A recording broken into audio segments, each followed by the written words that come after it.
5-year lie and the truth left behind. My husband Michael left for a 6-year deployment to Africa with his construction firm. I kept our home alone. After a late night at work, I accidentally ran into his colleague, who looked at me in shock and said, "Jessica, Michael came back 5 years ago." I took one decisive action. That night when my husband reappeared after 5 years, he crumbled. At 2 a.m., I finally shut down my laptop. My head was pounding after 3 consecutive nights of overtime. It had been 6 years since Michael Chen left, and I'd grown accustomed to this rhythm of life. Filling my hours with work meant I had less time to think about him. Tonight, a problem with a project launch required emergency fixes that had kept me at the office until now. Only a few colleagues from the tech team and I were left in the building. Dragging my exhausted body into the elevator, I pressed the button for the ground floor. It was then that I remembered today was our wedding anniversary. 7 years, I murmured unconsciously, fiddling with the ring on my finger. The elevator doors opened on the 12th floor, and a man in a gray suit stepped in. I moved aside, not looking up. Jessica Park. Startled, I lifted my head. Under the bright elevator lights, I recognized the face. It was Daniel Kim, Michael's colleague from the Africa deployment. I'd met him only once 3 years ago when he briefly returned to the States for a project debriefing, and I attended as Michael's wife. "Daniel, you're here late," I said, forcing a smile. "Just finished a video. Conference," he sighed. "The time difference with the Africa team is a killer. Looks like you were burning the midnight oil too. Michael would be heartbroken to see you working this hard." My heart sank at the mention of his name. How is he doing these days? It's been over 2 months since our last video call. He said the signal is terrible because the project is in a critical phase. Daniel's expression suddenly turned strange, hardening in a way I couldn't decipher. The elevator stopped on the ground floor. The doors opened, but he made no move to exit. "Is something wrong?" I asked. "Jessica," he hesitated, avoiding my eyes. "You really don't know." "Know what?" He took a deep breath, then stepped closer and lowered his voice. "Michael came back to the States 5 years ago." Time seemed to stop. I reflexively shot my hand out to block the closing elevator doors. What did you say?" "The African aid construction project ended 5 years ago," Daniel said, his voice urgent. "I remember it clearly. We flew back on the same plane. He said he was going to go home first and surprise you." I leaned against the cold elevator wall, my legs feeling weak. "That can't be right. We video call every week. He sends me his location. Things like that can be faked." Daniel's voice grew even lower. "I know I shouldn't be saying this, but it's been bothering me for years that you still think he's in Africa. I saw him in Midtown last year. He was with some woman. I called his name, but he pretended he didn't see me and just walked away." The blood drained from my face. The elevator started moving again, descending to the parking garage. "Are you sure?" "You weren't mistaken. We worked together for 3 years. How could I be mistaken?" Daniel pulled out his phone. "I even took a picture. I was going to send it to you right away, but it felt like too much of an intrusion." On the screen, a familiar profile was visible. Michael, his arm around a young woman's shoulder, entering a high-end restaurant. The jacket he was wearing was the one I'd sent to Africa for his birthday last year. In that moment, my world shattered. "Thank you for telling me." My voice was surprisingly calm, as if I were talking about someone else. "Jessica, are you okay? What are you going to do? If you need help." "No, it's fine." I shook my head and took out my own phone. "Could you send me that picture?" "Of course." The photo arrived. Zooming in, I could see it was undeniably him. What drove the knife in deeper was the timestamp 6 months ago. 6 months ago, Michael had told me he was on a survey trip in the African wilderness and would be out of contact for 2 weeks due to the extremely poor signal. The elevator reached the parking garage, and the doors opened. "I'll be going now," I said. "Daniel, thank you so much for today. Are you sure you'll be okay? I can give you a ride." "I'm fine." I turned toward my car, my steps shockingly steady. Only after I got in the driver's seat and locked the doors did I finally begin to tremble. 6 years. A full 6 years. I had kept our home in this city, honoring a promise that didn't even exist. I scrolled through our chat history. Just last week, he'd sent a picture of an African sunset with the message, "When I get back, I promise I'll take you here to see the real thing." Liar. Tears of rage began to fall, not of sorrow. I wiped them away and started the engine. Instead of home, I drove to the small condo we had bought in Long Island City before our wedding. We'd originally planned to rent it out, but it had remained empty, a place I'd occasionally go to clean. On the way, I made 3 calls. The first was to Mr. Evans, a private investigator.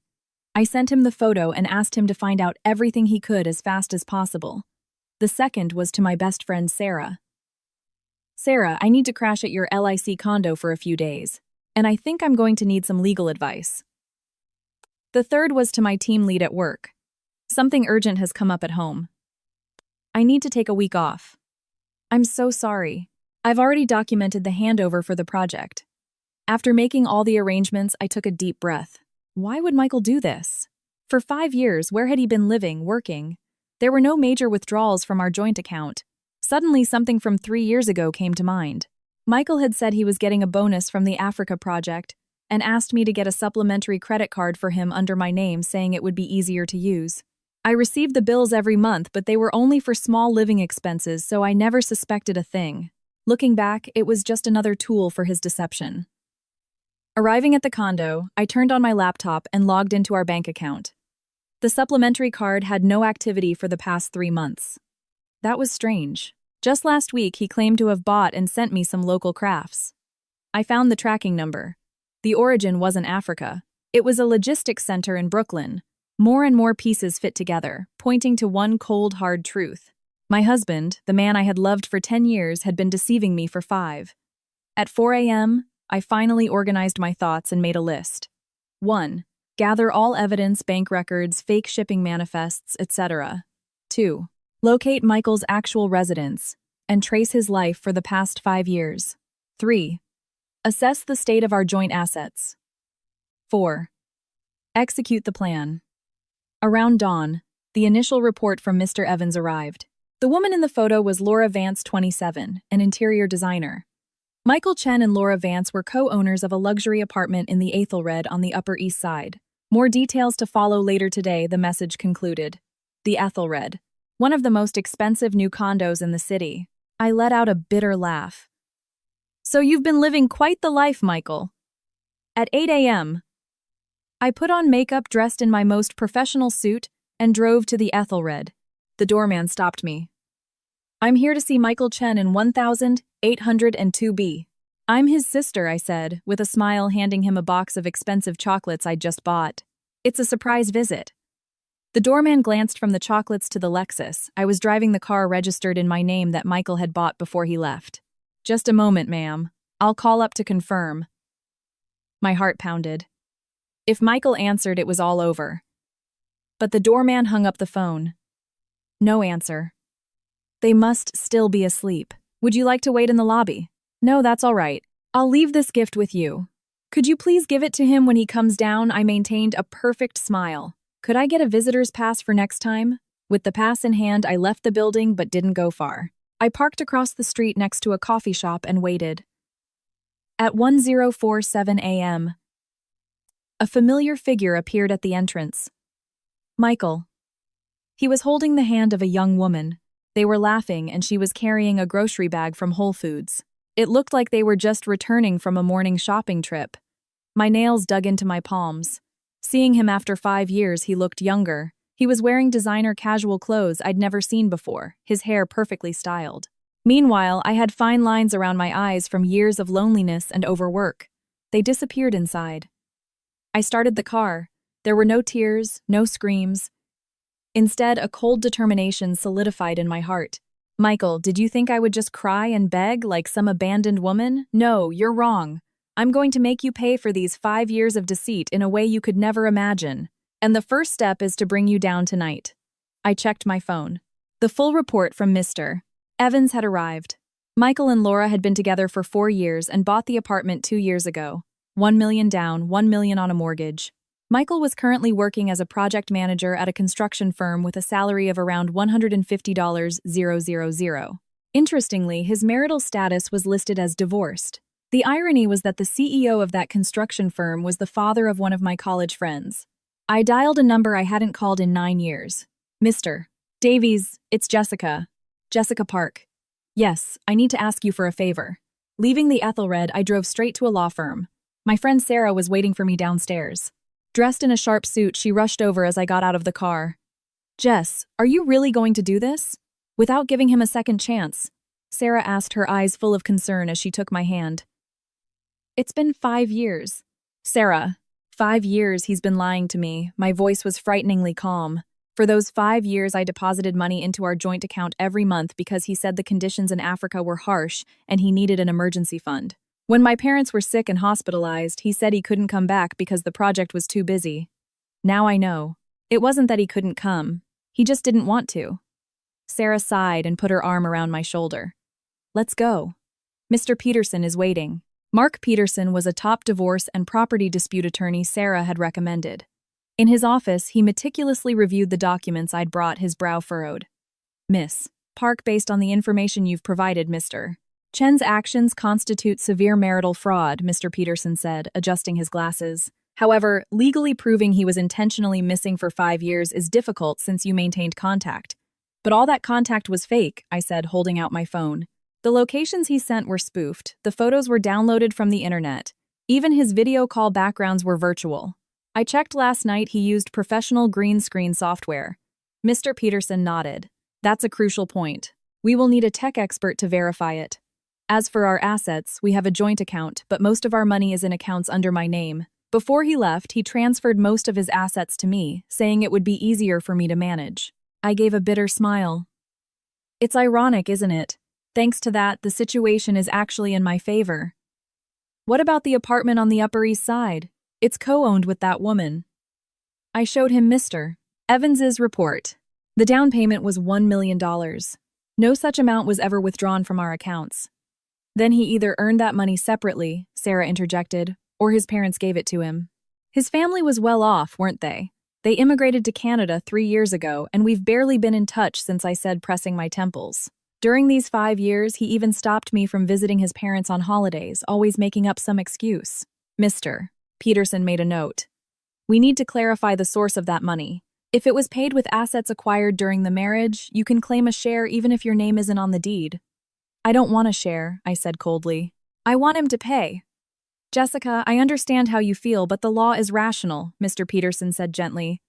"Your advantage is that Mr. Chen doesn't yet know you've discovered the truth. We have enough time to gather evidence and build a strategy." "I've already got a strategy," I said, sitting up straight.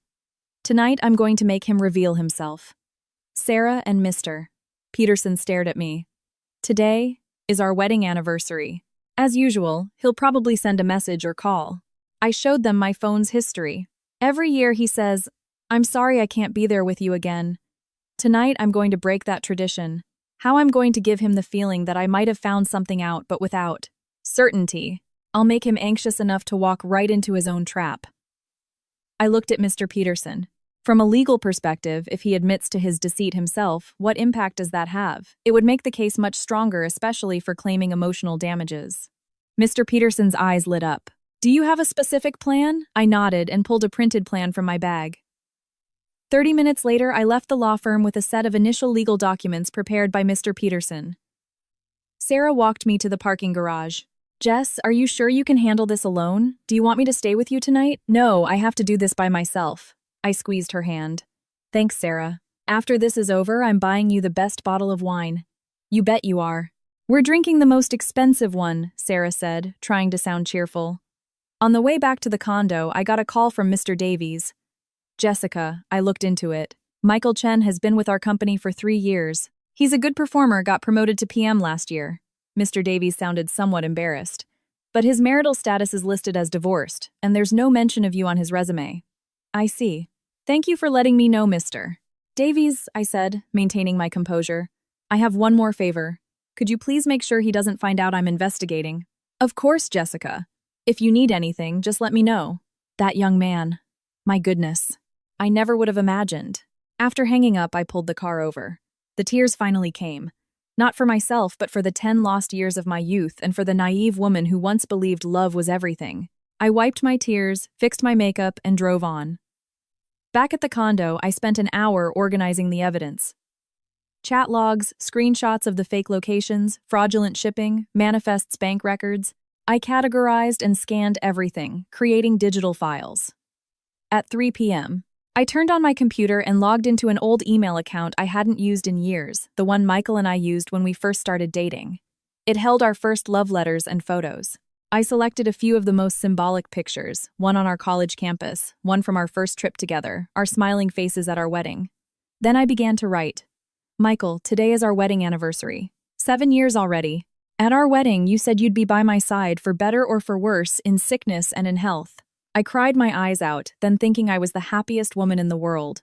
For these past 6 years, I've lived alone, worked, and taken care of everything in our home by myself. My friends say I'm strong, but only I know how empty I feel when I wake up in the middle of the night and touch the cold pillow next to me.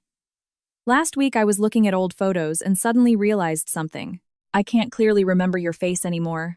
Not your features, but the expressions you make when you talk, the crinkles by your eyes when you smile, the way you'd tap your fingers on the table when you were thinking. How long has it been since we had a real conversation?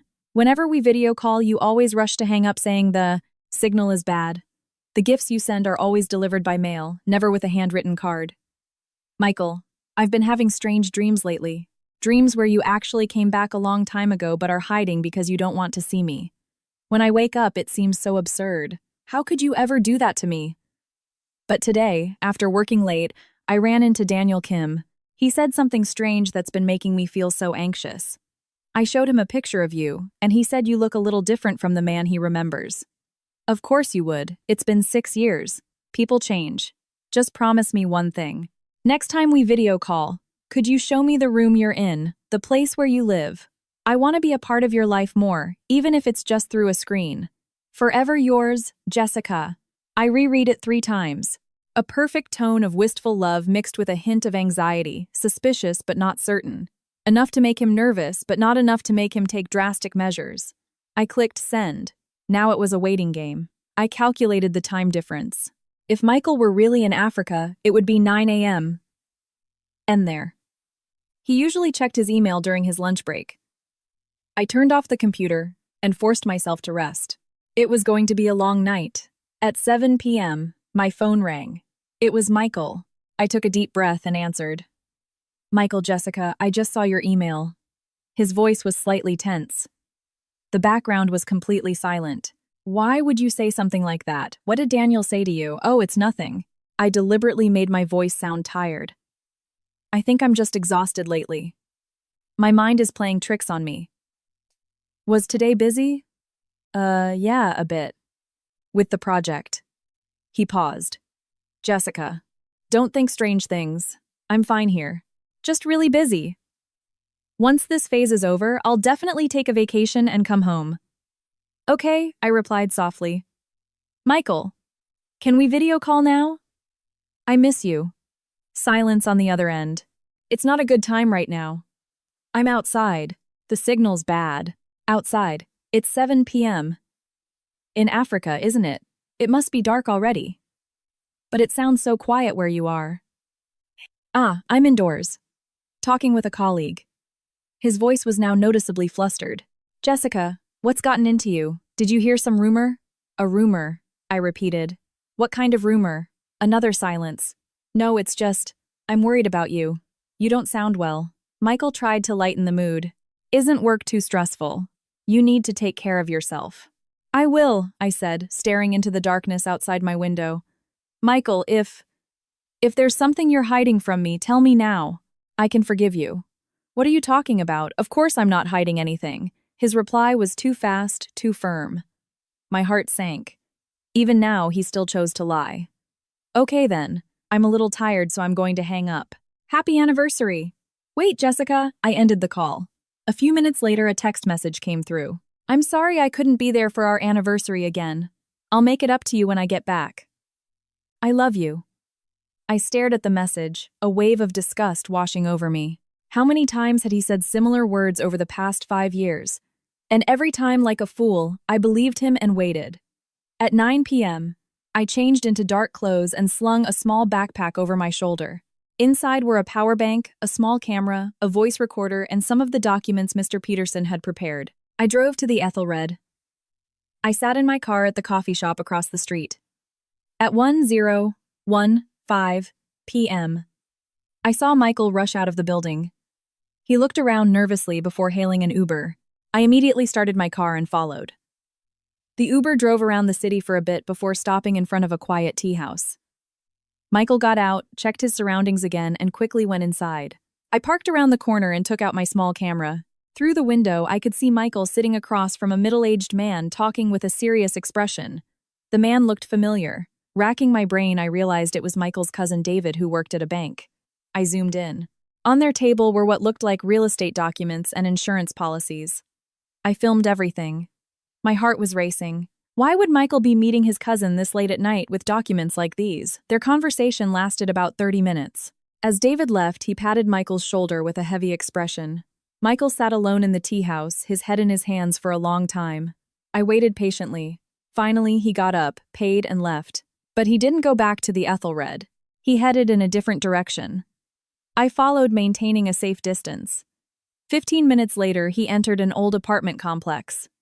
I recognized it. It was where his parents used to live before they emigrated. It seemed they hadn't sold it yet. Michael stood below the building for a long time, looking up at a window, then lit a cigarette. I never knew he smoked. After finishing the cigarette, he took out his phone, hesitating as if deciding whether to make a call. Finally, he dialed a number. Almost simultaneously, my phone rang. The familiar name Michael lit up the screen.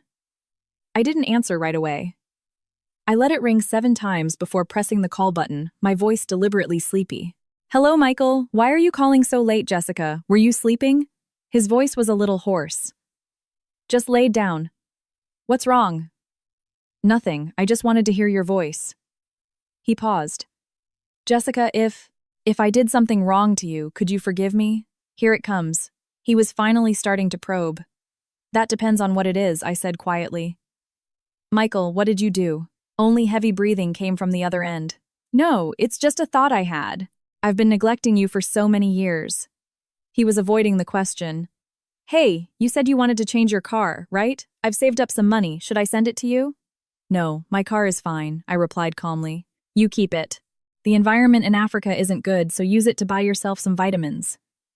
"Jessica," he suddenly choked up. "I'm sorry.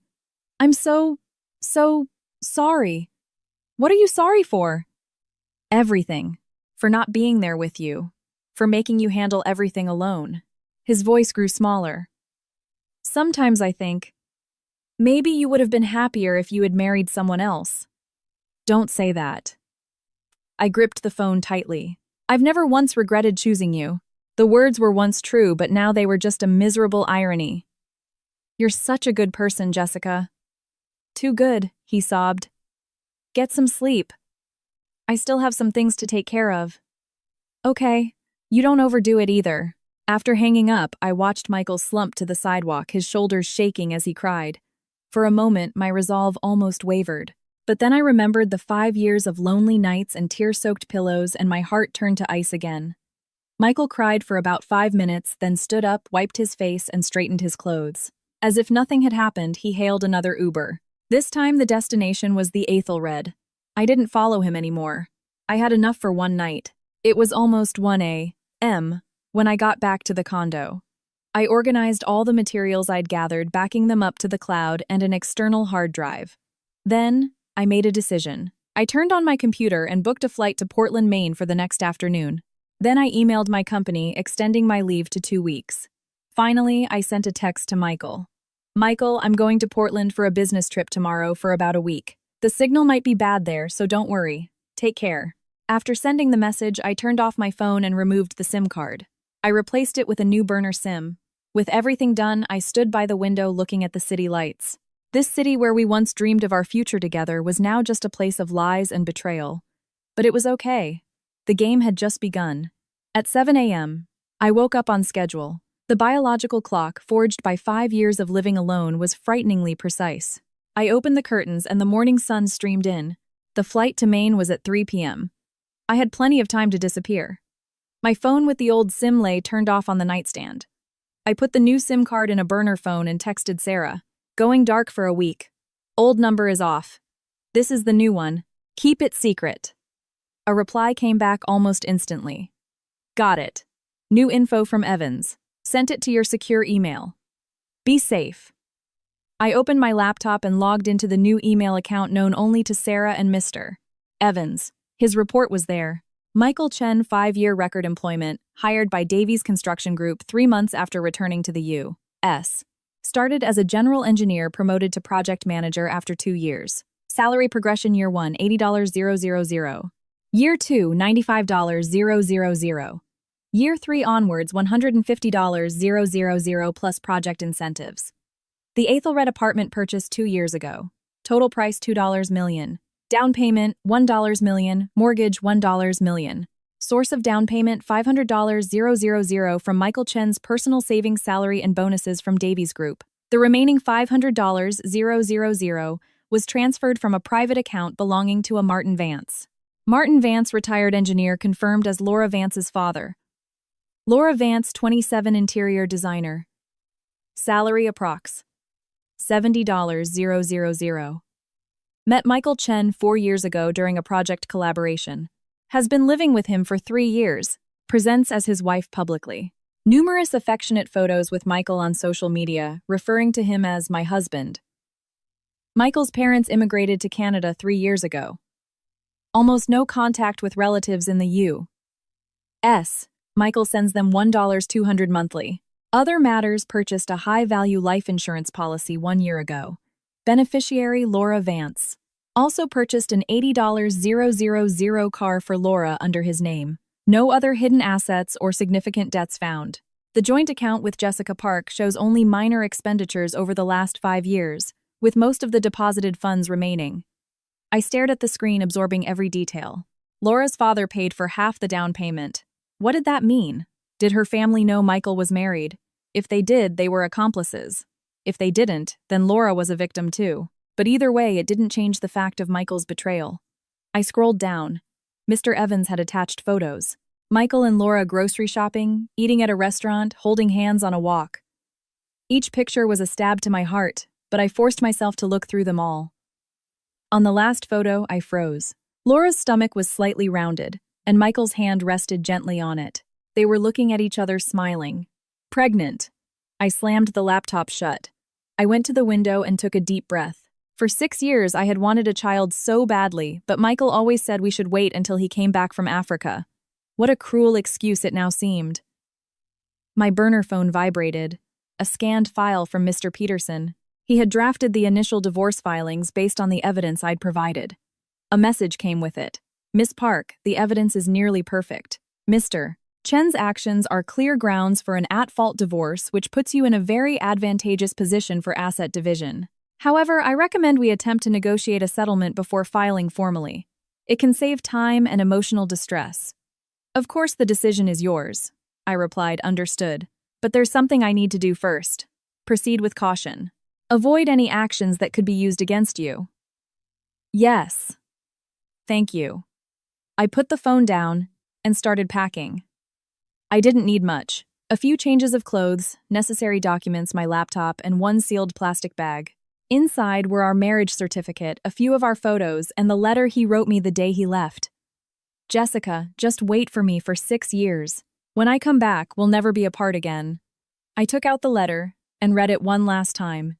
Then slowly and carefully, I tore it into tiny pieces and threw it in the trash.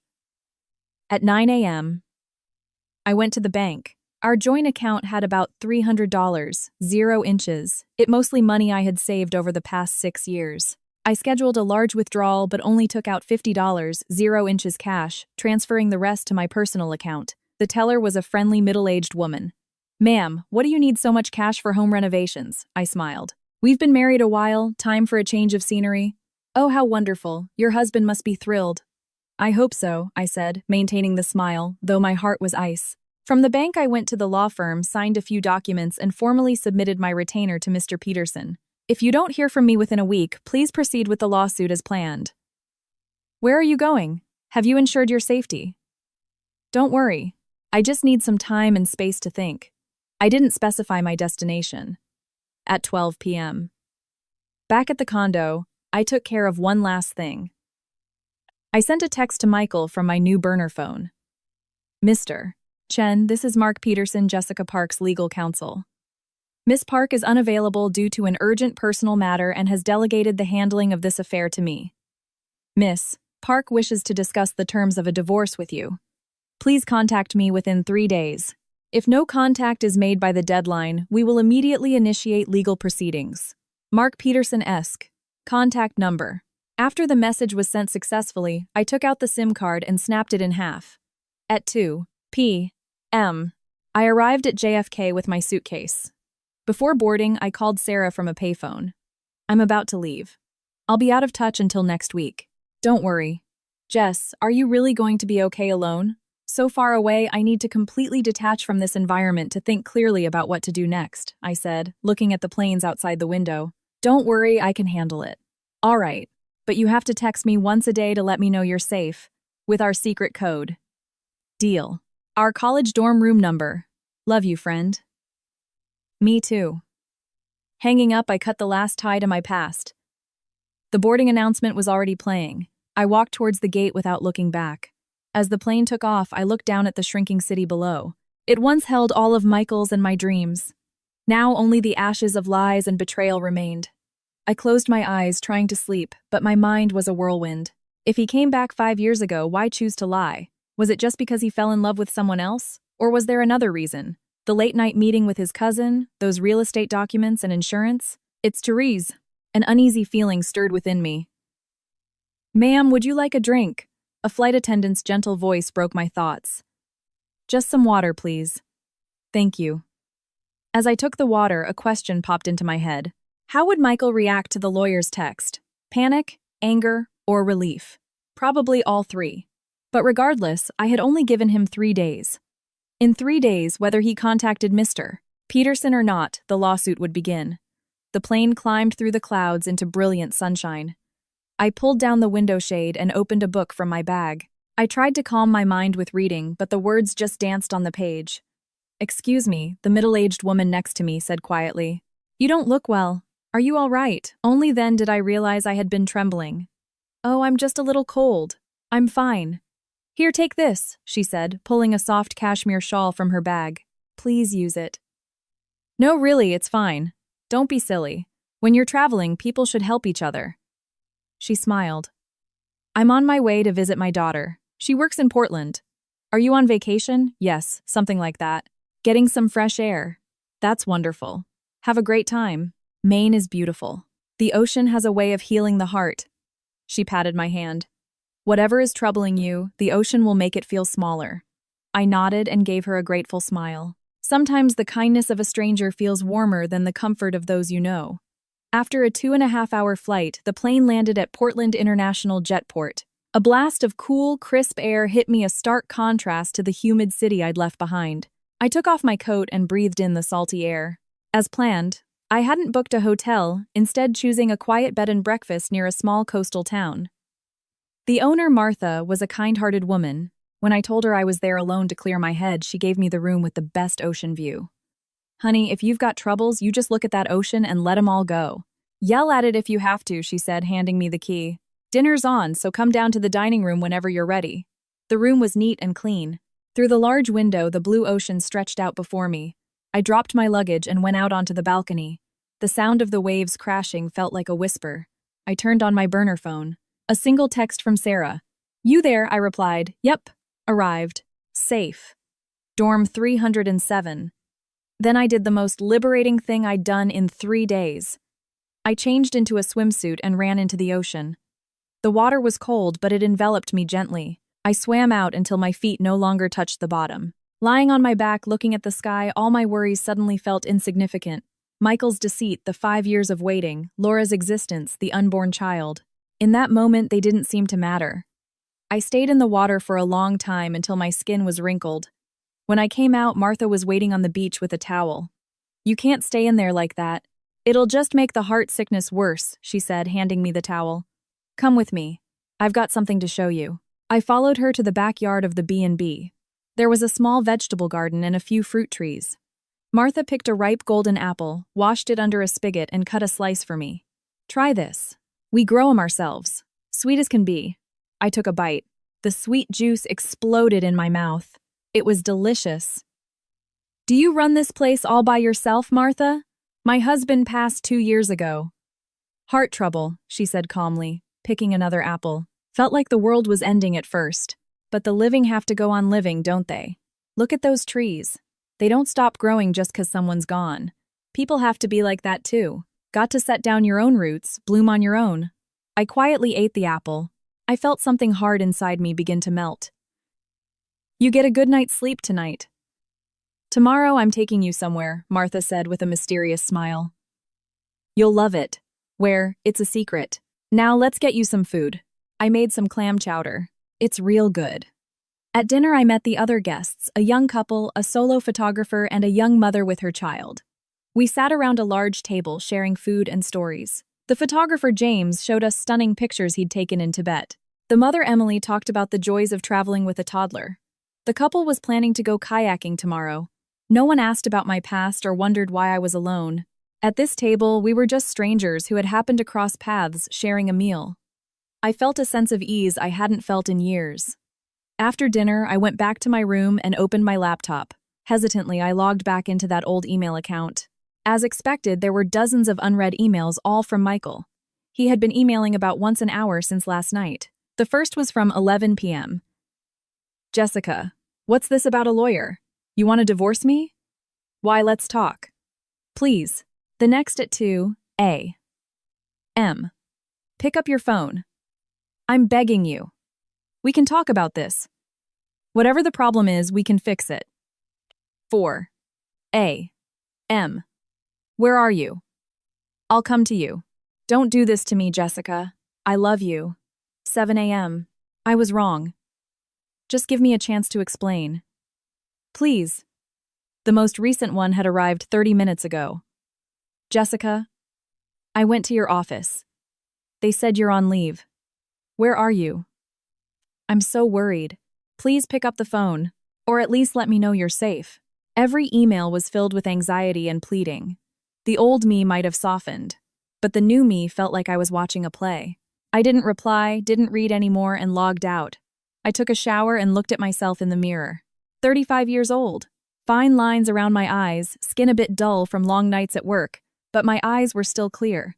In these 6 years, I hadn't withered in loneliness. Instead, I found my value in my work and learned to solve all of life's problems on my own.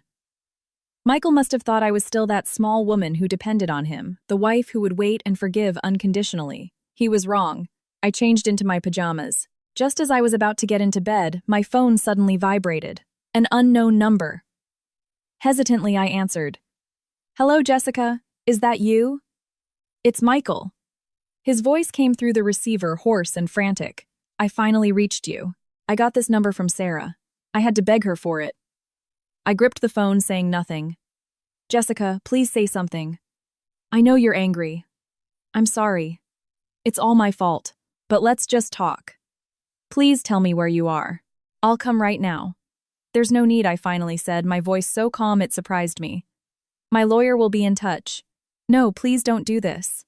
Jessica, I love you. I really do love you. Those 5 years. I had my reasons. I can explain. What reasons? What reasons make a man pretend to be in Africa for 5 years? What reasons make a man live with another woman, buy a house, and even get her pregnant? My voice began to tremble, not with sorrow but with rage. The other end fell into complete silence. How did you know? His voice was barely a whisper. That doesn't matter. What matters, Michael, is that our marriage ended the moment you decided to lie to me. This is just the legal process. No, it's not over. Jessica, listen to me. I'll explain. He stammered. I came back then because I was sick. A serious illness. I didn't want to be a burden to you. Stop right there, I cut him off. Every word makes me sick. Jessica, please, just one more chance. One last chance. You already had a 5-year chance, I said coldly. Every single day you had the chance to tell the truth, but you didn't. Michael, I don't hate you, but I can never forgive you.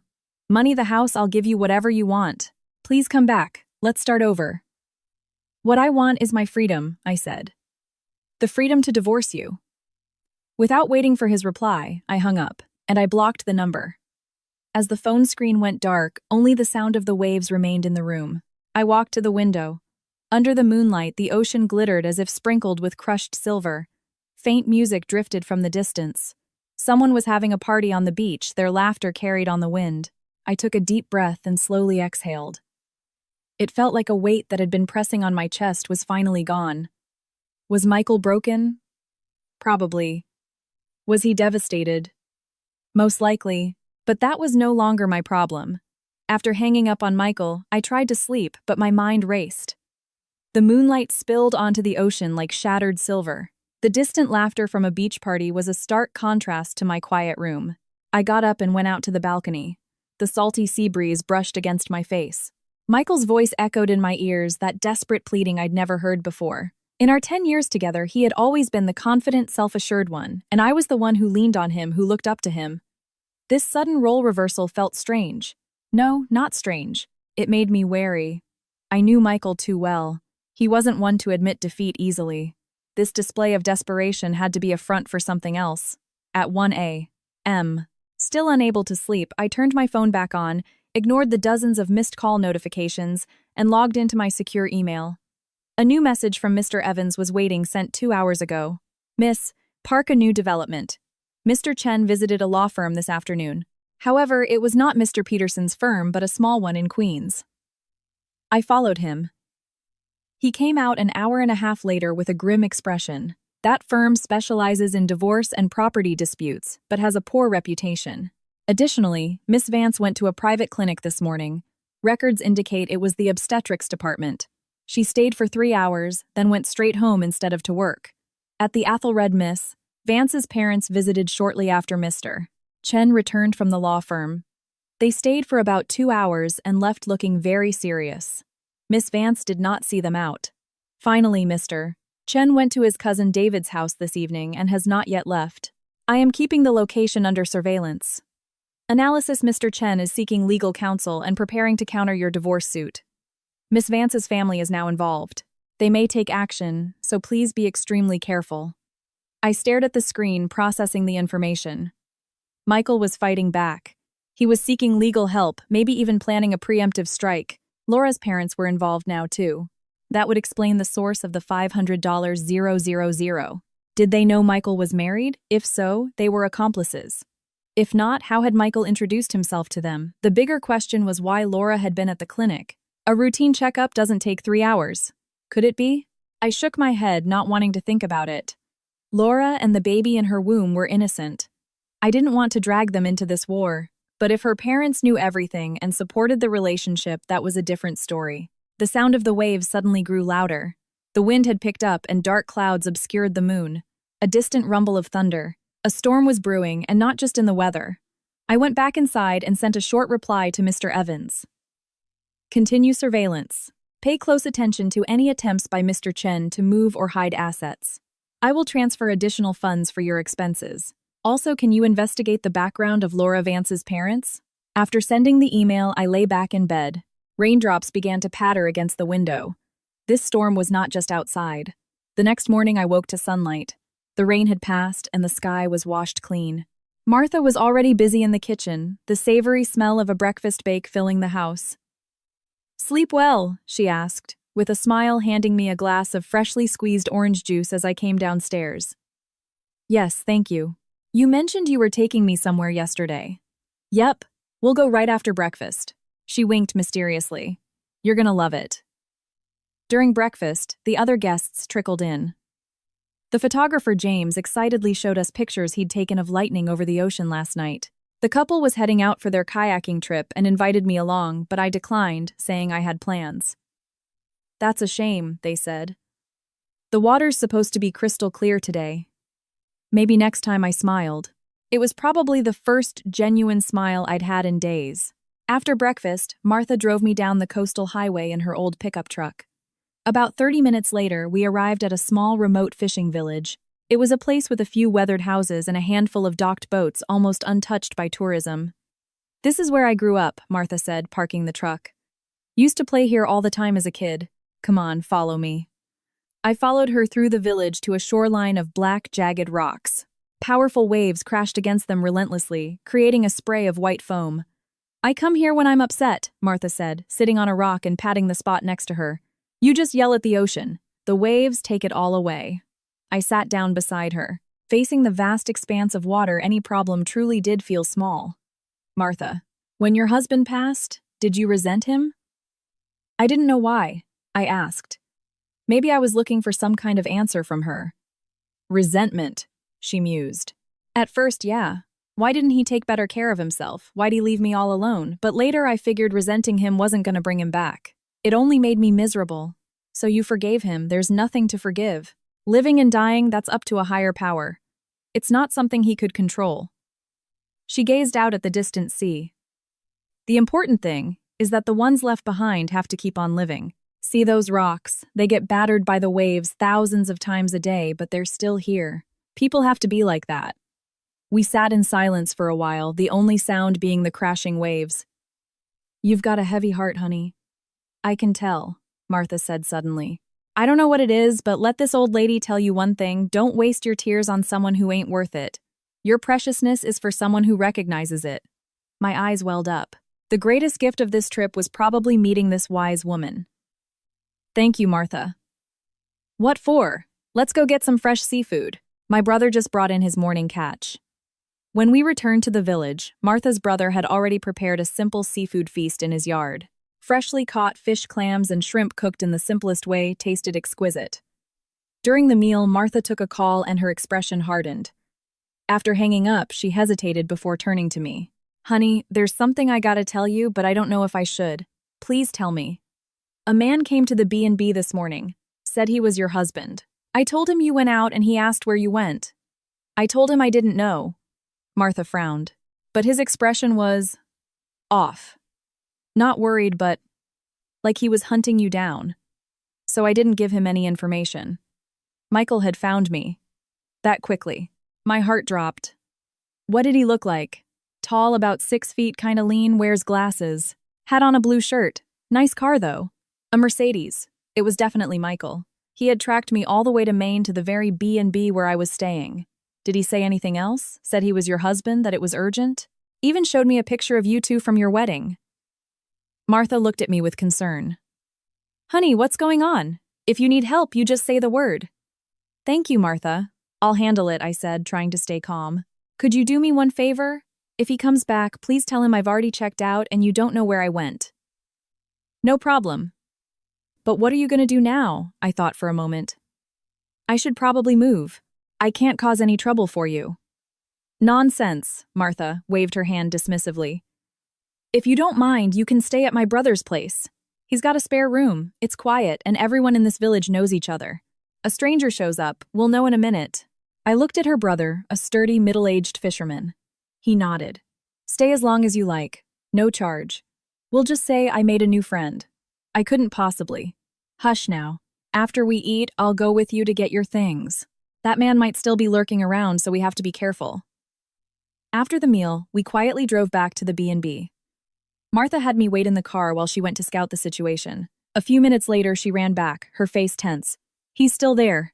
Across the street in the coffee shop, watching the entrance. We'll go in the back and just grab your stuff and get out quick. We snuck around the back of the B&B and entered through a small kitchen door. My room was on the second floor.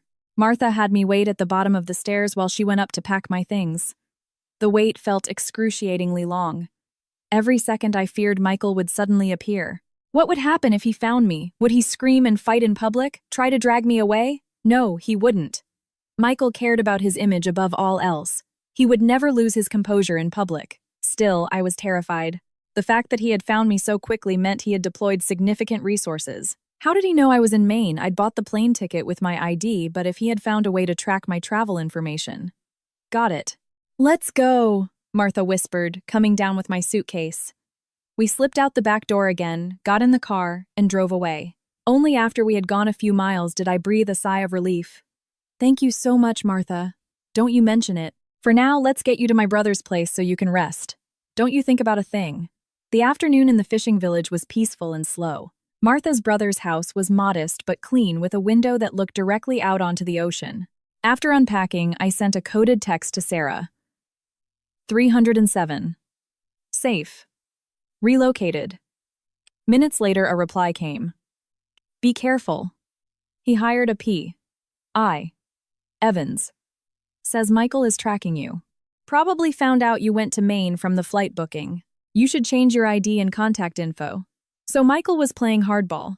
After a moment's thought, I emailed Mr. Peterson briefly explaining the situation and asking him to expedite the legal preparations. If Michael was already making moves, I couldn't afford to be passive anymore. In the evening, Martha brought me some necessities, food, and an old burner phone with a new SIM card. "This'll be safer," she said. "My brother's taking the boat out tomorrow.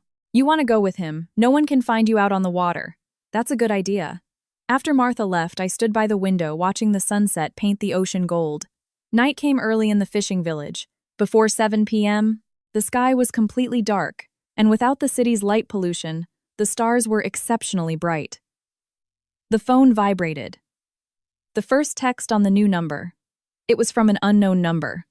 "Jessica, I know you can see this. Let's talk. Just once. I waited all day at the B&B where you were staying. At least let me know you're safe." "Michael, how did he get this number? I had just changed the card." "The P.I. he hired must have used special means, or maybe he was just bluffing." I didn't reply and immediately turned the phone off. Then I opened my laptop and began organizing all the evidence to send to Mr. Peterson. If the war had already started, I had to fight with everything I had. As the night deepened, the village fell asleep. Only the tireless sound of the waves crashing on the shore remained. I lay in bed, unable to sleep, Michael's shadow haunting my thoughts. The man I had once loved so much. How did he become this? My laptop pinged. A new email from Mr. Evans. "Miss Park, urgent situation. This afternoon, Mr. Chen went to the bank that holds your joint account and attempted to report your card as lost. He failed because he could not provide proper identification or the original marriage certificate. However, he may find other means.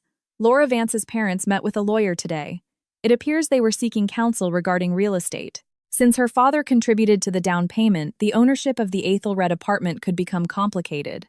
Most importantly, an unusual transaction occurred today at the bank where Mr. Chen's cousin David works. $50,000 was transferred from Michael Chen's personal account to an offshore account in the Cayman Islands. The recipient information is unclear. I am currently tracing the funds. I strongly advise you to take immediate legal action to freeze your joint assets and prevent Mr. Wei Chen from hiding further assets. Also, be mindful of your personal safety. It is likely he has already determined your general whereabouts." I shot up in bed, wide awake. Michael was making his move, and much faster and more ruthlessly than I had imagined. I immediately contacted Mr. Peterson, telling him the gravity of the situation. He advised me to authorize him to file for an immediate asset freeze and warned that Michael might try to create issues by claiming joint marital debt. "Miss Park, it seems Mr. Chen is anticipating a divorce suit and is preparing for it on all fronts. It would be best for you to return as soon as possible. There are matters that will require your personal attention." "Give me 2 more days," I said. "I have things I need to sort out here." "Understood, but please be safe. If he has indeed hired a private investigator, your location may already be compromised." After the call, I looked out at the dark ocean. The night in the village was so peaceful, yet I could feel a massive storm approaching. The next morning, I went out on the boat with Martha's brother. The small fishing boat rocked with the waves, but I felt strangely calm. Far from the land, far from all the chaos, there was only the sky and the sea. "Hold on tight, miss. Gonna haul up the nets," he called. I gripped the side of the boat and watched as his weathered hands pulled up the nets, which were writhing with silvery fish. The sun glittered on the water. Just then, my old burner phone rang. The screen showed a completely unfamiliar number. Hesitantly, I answered. "Is this Miss Jessica Park?" a strange man's voice asked. "Who is this?" "This is attorney Owen Miller. I'm calling on behalf of my client, Mr. Michael Chen. I'd like to discuss the matter of the divorce." I gripped the phone tighter. "Go on." "Mr. Chen is willing to make concessions in the division of assets. On one condition. You must immediately withdraw the lawsuit and sign a non-disclosure agreement promising not to reveal his private life to anyone, especially Miss Vance and his employer." I almost burst out laughing. Even in this situation, Michael was trying to control the narrative, worried about his reputation and another woman's feelings. "And if I refuse, then Mr. Chen will be forced to prove through legal means that you also had faults during the marriage, including long-term neglect of your husband and failure to fulfill marital duties. This could impact the outcome of the asset division." "Tell him," I said coldly. "I'll see him in court." "Miss Park, I urge you to reconsider. Litigation is draining for both parties, especially for a woman who values her reputation." "Oh, Mr. Miller, let me give you some advice," I cut him off. "Tell Mr. Chen that if he tries to threaten me one more time, I will release all the evidence I have, the proof he faked being in Africa, the proof of his cohabitation with Laura Vance, even the proof of her pregnancy. Tell him to think about who stands to lose more then. The other end was silent. And one more thing. Tell him to stop harassing me and the people around me. I will immediately file charges for stalking and intimidation. And that's not just a threat. Without waiting for a reply, I hung up and turned off the phone. The fishing boat rocked gently on the waves, and Martha's brother hummed an old sea shanty, seemingly oblivious to the phone call. The sun was warm, the sea breeze refreshing. Everything was peaceful, but I knew it was the calm before the storm. Michael had played his hand trying to intimidate me through his lawyer. He failed. What would his next move be? Something more aggressive, or a reluctant compromise? I gazed at the endless ocean and made a decision. It was time to go back. Running away wouldn't solve anything. I had to face this head-on. Whatever Michael had prepared, I had to fight. Not for revenge, but for myself. To finally put an end to this 10-year chapter. Uncle, I called out to him. When are we heading back? Heading back now, he laughed, turning the wheel. Thinking of home, I have to go back.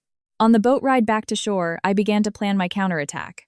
The sun was brilliant, the sea glittering like broken gold. Martha's brother hummed his shanty, and I scribbled rapidly in a notebook. 1. Asset freeze, Mr. Peterson would have already filed the motion. The $50,000 Michael siphoned off must be traced. 2. Evidence consolidation. All fabricated communication logs, fake location data, and fraudulent shipping manifests need a technical expert's report to prove intentional deceit. 3. Witness procurement. Daniel Kim's testimony is crucial. He is the only third party who can directly attest to the fact that Michael returned 5 years ago. 4. Mental preparation. I must not be swayed by any tactic Michael might use: slander, threats, or emotional manipulation. "We're here," Mrs. Shout pulled me from my thoughts. As the boat docked, Martha was there to meet us. Seeing me, she breathed a sigh of relief. "You're back. You had more visitors. A man and a woman. Said they were his relatives? Michael's cousin and his wife. They were moving fast. What did they say? Asked if you were here. I told him you were out on the water. The woman kept trying to peek inside the house. I had to tell them to leave." Martha lowered her voice. "They're up to no good, I can feel it. Maybe you should hide somewhere else." "No, Martha." I shook my head. "I'm going back now. Back to the city, yes. I have to face what needs to be faced." I smiled and handed her an envelope with cash for my stay, a small token for her incredible kindness over the past few days. That afternoon, I booked the earliest flight back. While waiting to board, I turned on the old burner phone. Dozens of missed calls and unread messages, all from Michael and his lawyer. The most recent text had arrived an hour ago. "Jessica, I know you're avoiding me. Let's talk like adults. I'll agree to all your terms. Just please come back." All my terms, I couldn't believe it. As the plane took off, I watched the Maine coastline recede. This short escape had given me the strength to fight again. It was time to go home. The plane landed at night.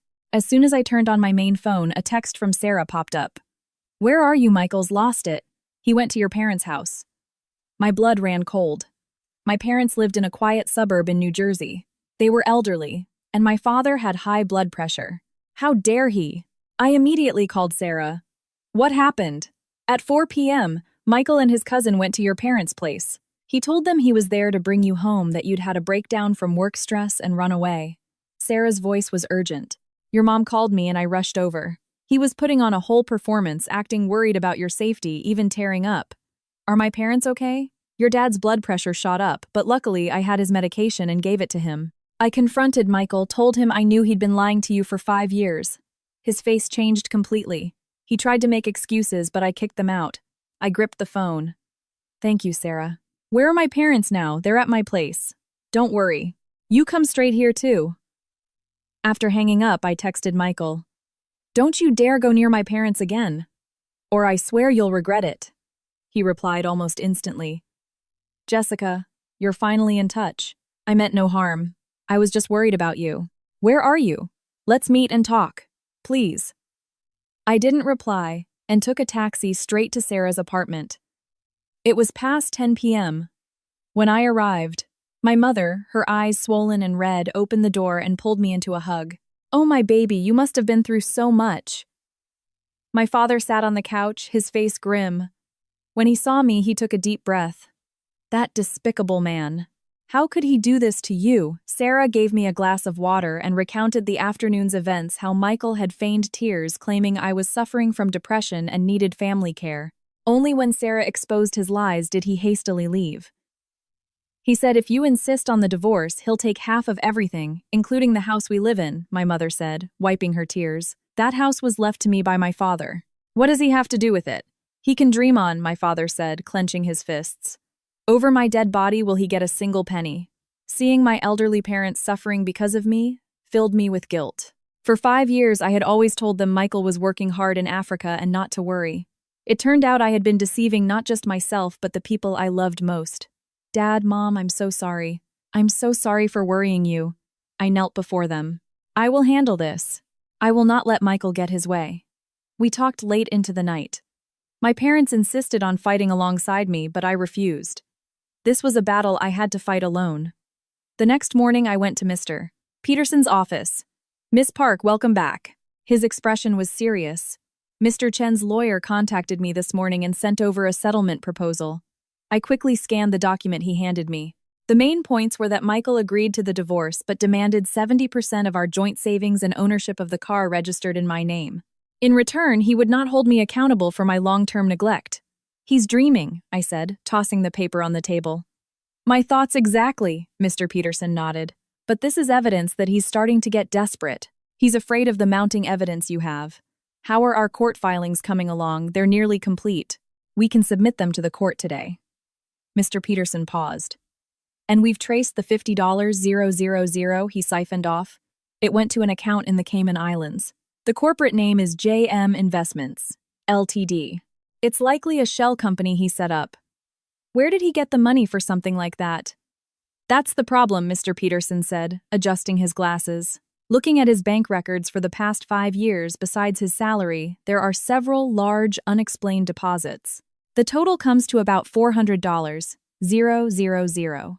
$400,000. Michael's highest salary was $150,000. How could he have that kind of money while paying a mortgage and supporting his life with Laura? Could he have another source of income? Or maybe he took it from our joint account. Can we trace the source of that money? It will take time. If it's connected to illegal activities, we may need police assistance." Mr. Peterson looked at me. "Miss Park, there's something you should know. If it's discovered that a spouse has hidden or siphoned off assets during divorce proceedings, the court can award them a smaller share of the assets or even none at all. But we need solid proof. Then we'll find it." Leaving the law firm, I went to the bank and printed out the complete transaction history of our joint account for the past 5 years. Reviewing it carefully, I found something. Every month, an amount between $5,000 and $10,000 was regularly withdrawn under the description project material costs. The total was nearly $300,000. Michael's explanation had been that he had to pay for materials up front for the Africa project, and the company would reimburse him later, but the reimbursements were never deposited back into the account. I took pictures of the records and sent them to Mr. Peterson. Then I made a decision. I was going to Michael's company, Davies Construction Group. The company's office was impressive. At the front desk, I said I was there to see Michael Chen. The receptionist smiled. "Mr. Chen is in a meeting right now. Do you have an appointment?" "No," I said calmly. "But I'm his wife." The receptionist's expression flickered. It seemed some people at the company knew about Michael's divorce status. "Please wait a moment. I'll call him." A few minutes later, Michael rushed out of the elevator, his face pale. He pulled me into a nearby lounge area and lowered his voice. Jessica, what are you doing here?" "Just came to see where my husband works," I said, looking him up and down. "You seem to have done very well for yourself these past few years. Let's go talk outside." "This isn't the place." "What's wrong with this place?" I raised my voice. "I'm your legal wife. I can't come visit you at your office." A few passing employees glanced our way. Michael grew more flustered. "Jessica, please don't do this. Let's go to a cafe and talk properly." "Talk about what? About how you lied to me for 5 years, or about your apartment with Laura on the Upper East Side, or maybe about the baby in her belly." Michael's expression shifted from panic to horror. How do I know?" I sneered. "Michael, I'm giving you 2 choices. 1, we divide our assets fairly and get a quiet divorce. 2, I'll see you in court. I will release every piece of evidence I have." I'll submit it to your company too. Are you threatening me? I'm giving you options, I said, looking him straight in the eye. The foolish Jessica who just waited for you is gone. I've learned something very important in the last 5 years. Even a kind person needs to have thorns. Michael stared at me, his eyes a mixture of anger, fear, and something I couldn't place. You've changed. Yes. You made me this way. I turned to leave. Wait. He grabbed my arm. If I agree to all your terms, will you really keep this quiet? That depends on your sincerity. Fine. I'll do it, he said through gritted teeth. Let's renegotiate the assets. But don't drag Laura into this. She's innocent. Even now he was protecting her. Innocent, I shook his hand off. Is she innocent for living with you knowing you had a wife, Michael? You are truly pathetic. I walked out of the building without looking back. As I passed through the revolving doors, the sunlight was blinding. I took a deep breath. I felt an unprecedented sense of liberation. My phone vibrated. A text from Laura Vance. I didn't know how she got my number. Miss Park, can we please talk? It's about Michael. I'm begging you. I stared at the message. After a moment's hesitation, I replied with a time and place. Tomorrow, 3 p.m. The cafe near City Hall. It was time to meet the innocent Miss Laura Vance. The day I was to meet Laura, I arrived at the cafe 30 minutes early and chose a corner table by the window. I ordered an Americano and waited. Outside, people bustled by each with their own story. I wondered what Laura's story was. Did she know the man she loved was married? If so, why did she stay with him? If not, how would she react now that the truth was out? At exactly 3 p.m., a young woman in a beige dress opened the door. She looked around nervously. When I raised my hand, she saw me, hesitated for a moment, then approached. Laura looked younger than in the photos, maybe 25 or 26. Her youthful face showed the clear signs of pregnancy. She sat across from me, unconsciously cradling her belly. Miss Park. Her voice was small. Would you like to order something? No, I'm fine.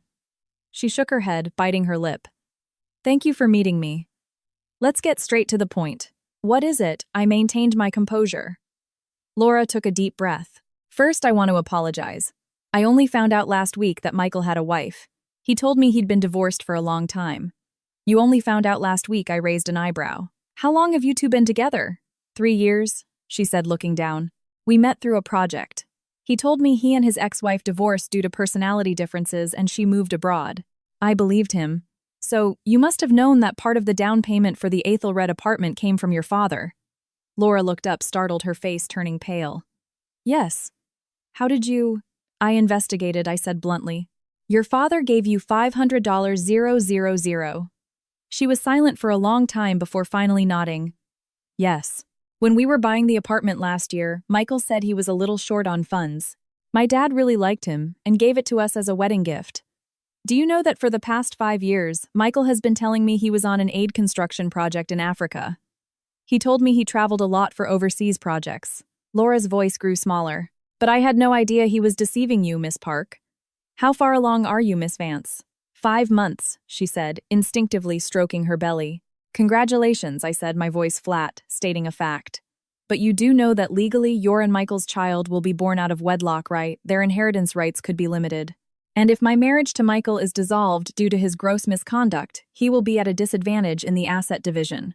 That will affect your lives as well. Laura's face grew even paler. I don't care about the money. I just want this child. But Michael will care, I cut her off. The job he has, his status, his home, it's all built on a foundation of lies. When the truth comes out, how much of that do you think he'll be able to keep? What are you trying to say? Laura's voice began to tremble. I'm trying to say that you are a victim too, I softened my tone. Michael deceived me for 5 years, and you for 3. The only difference is that I know the truth now and you're still lying to yourself. That's not true. Really, I looked her straight in the eye. A successful man in his mid-30s, divorced for years, no children, all his family abroad, and he's away on business trips for several days every week. Did none of that ever seem suspicious to you? Laura avoided my gaze, clenching her hands. He hated it when I visited his office. Said it would look bad. I almost never met his friends. He said he wasn't a social person. His phone was always password protected. He even took it into the shower. She choked up. When I asked, he said it was because of sensitive business secrets. So what are you going to do now? I don't know. Laura looked up, her eyes red. I love him. and I'm pregnant with his child. You can't live on love alone. I took a copy of a document from my bag and slid it across the table to her. This is a record of the communications Michael and I have had for the past 5 years. There's an entry for every month. During these times, he was undoubtedly with you. Laura took the papers with a trembling hand. Her face hardened as she read through them. Finally, she covered her mouth, looking as if she was about to burst into tears. I can provide more evidence if you need it, I said. But my advice is to start making a plan for yourself and your child as soon as possible. Michael is not a man you can entrust your life to. Why? Why are you telling me this? Laura wiped a tear. You should hate me. I did, I admitted. But hate doesn't solve problems. The child in your belly is innocent. They shouldn't have to suffer for their parents' mistakes. Laura was silent for a long time. The quiet music in the cafe suddenly seemed very loud. I'll leave him, she finally said. But I need time. I need to get things in order for me and the baby first. That's a wise choice, I nodded. If you need legal advice, I can recommend a lawyer. No, that's okay. Laura stood up. Miss Park, I'm sorry for the pain I unintentionally caused you, and thank you for telling me the truth today. Take care of yourself, I said. She nodded and turned away. Her figure looked fragile and vulnerable from behind. I watched her go, a mix of complex emotions swirling inside me. Laura was both a perpetrator and a victim. Michael's lies had ruined the youth of 2 women. My phone vibrated. A text from Mr. Peterson. Lawsuit filed with the court. The summons will be served to Mr. Chen within 3 days. Also, I've discovered something new. Let's meet to discuss in an hour at the usual place. I sent a reply, paid the bill, and left the cafe. As I stepped out, a familiar figure came into view. Michael. He had been waiting for me. His face was a mask of fury.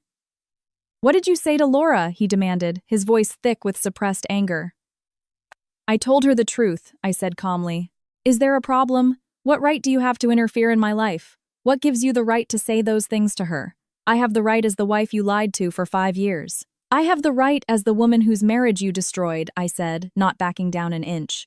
And Laura has the right to know what kind of man she's in love with. You've ruined everything, Michael hissed. Now she's going to get an abortion and leave me. Are you happy now? I was stunned for a moment. I hadn't expected Laura to make such an extreme decision. But that was her choice, and I had no right to judge it. If that's what she decided, that's on you, not me, I said. Michael, you always shift the blame to others. You never look at yourself. What am I supposed to look at? Do you think the last few years have been easy for me? I was on edge every single day, worried you'd find out. Then why didn't you tell the truth? My voice rose in spite of myself. When you came back 5 years ago, why didn't you come to me? Why did you choose to lie? Michael faltered. He opened his mouth, but no words came out. It was because of Laura, wasn't it? I answered for him. You already knew her from Africa. When you got back, maybe she was pregnant, or maybe you just loved her more. So you decided to sacrifice me and our 10-year marriage. It wasn't like that he tried to protest, but his eyes wavered. Then what was it like? Tell me, Michael.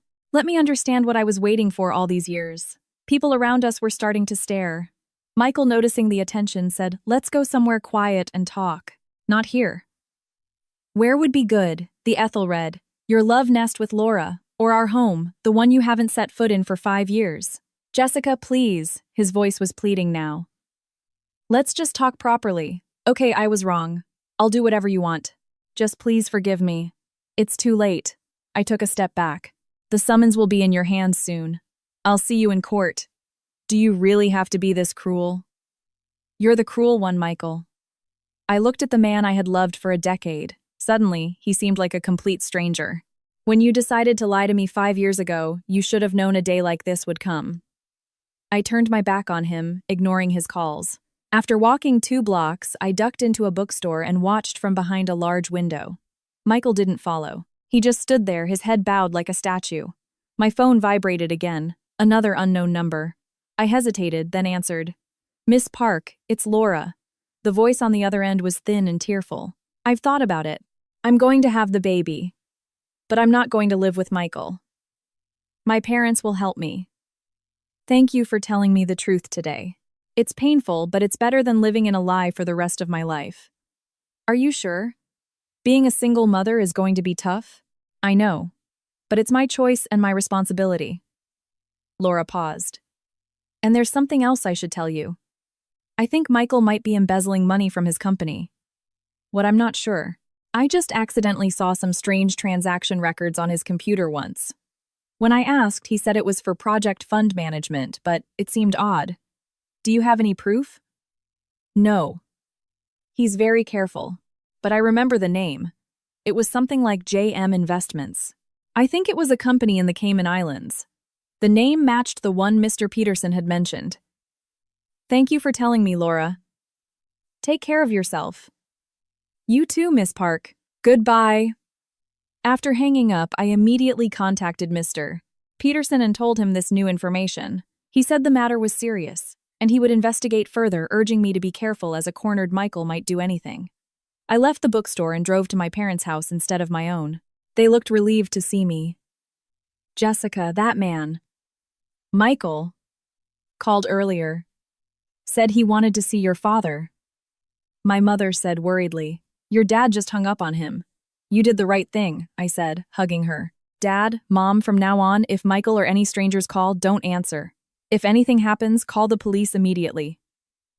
As if he'd dare, my father slammed his hand on the table. I still have enough strength to deal with a punk like him.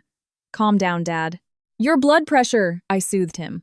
I will handle all of this. You two just stay healthy. After dinner, I watched TV with my parents, my phone on silent. Around 9 p.m., a text notification appeared on the screen. It was from Michael. Jessica, let's talk one last time. Tomorrow 2 p.m. At the usual place. You know where. If you don't show up, I'll have to resort to extreme measures. Don't make me do that. The usual place was the coffee shop near our university we used to frequent.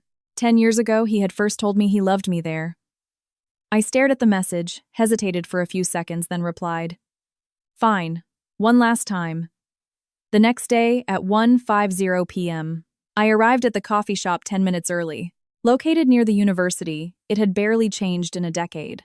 The tables and chairs were more worn, the photos on the walls had multiplied, and the owner, though now with graying hair, was still the same man who hummed old tunes. Well, if it isn't Jessica. The owner's eyes lit up when he saw me. Long time no see. Are you here by yourself? Waiting for someone? Yes, I smiled. The usual table, please. He led me to our favorite spot, a corner table by the window. Outside was a large sycamore tree. In the fall, its golden leaves would blanket the ground. Michael isn't with you, the owner asked as he set down the menu. He's held up with work, I answered briefly. All right then. Let me know if you need anything. He tactfully gave us our space. I ordered a latte and waited. The sycamore leaves outside were beginning to turn yellow. Autumn was coming.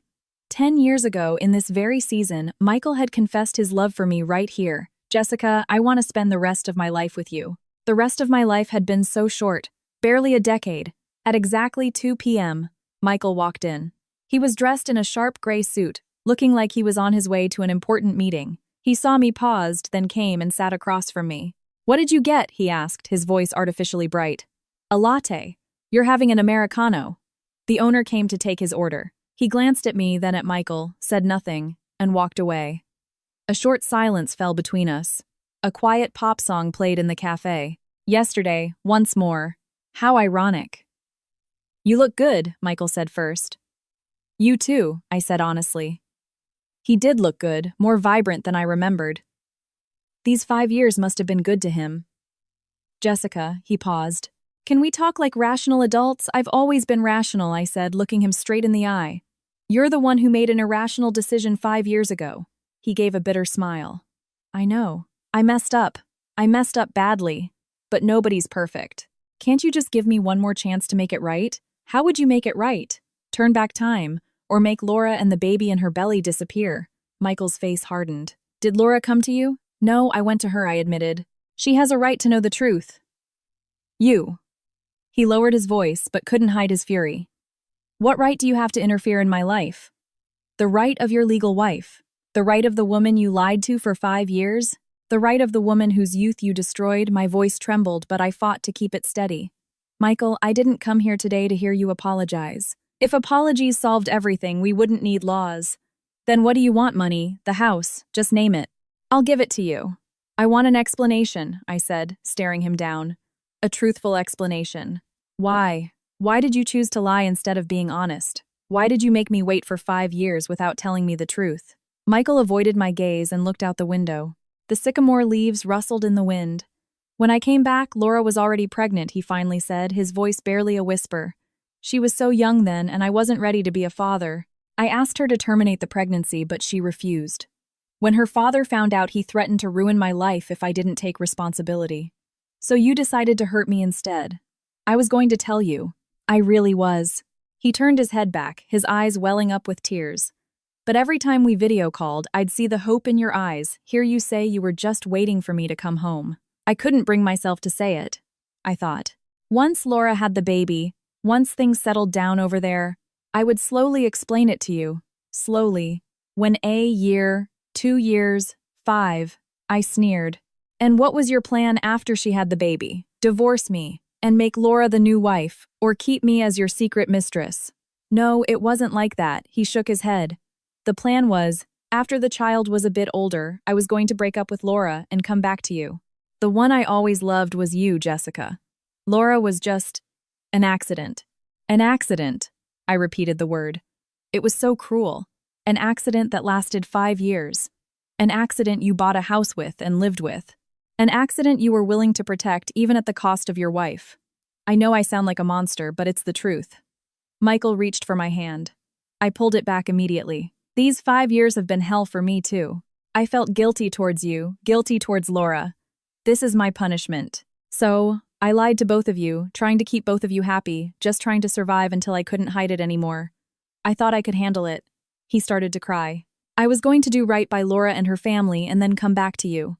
I was even planning to tell her everything next month that I was going back to my wife. Stop, I cut him off. Michael, you still don't get it.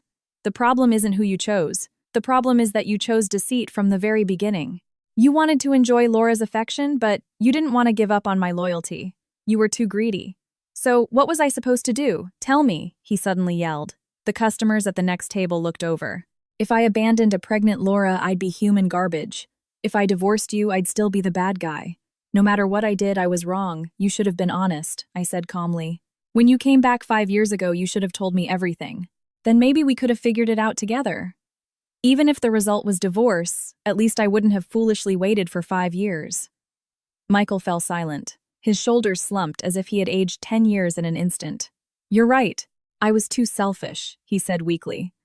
I was afraid of losing you, and I didn't have the courage to face the pressure from Laura's family. So I chose the most cowardly way out. So, what's your plan now? I asked. Laura is leaving you with the baby and I'm leaving you. What are you going to do? He looked up, his eyes bloodshot.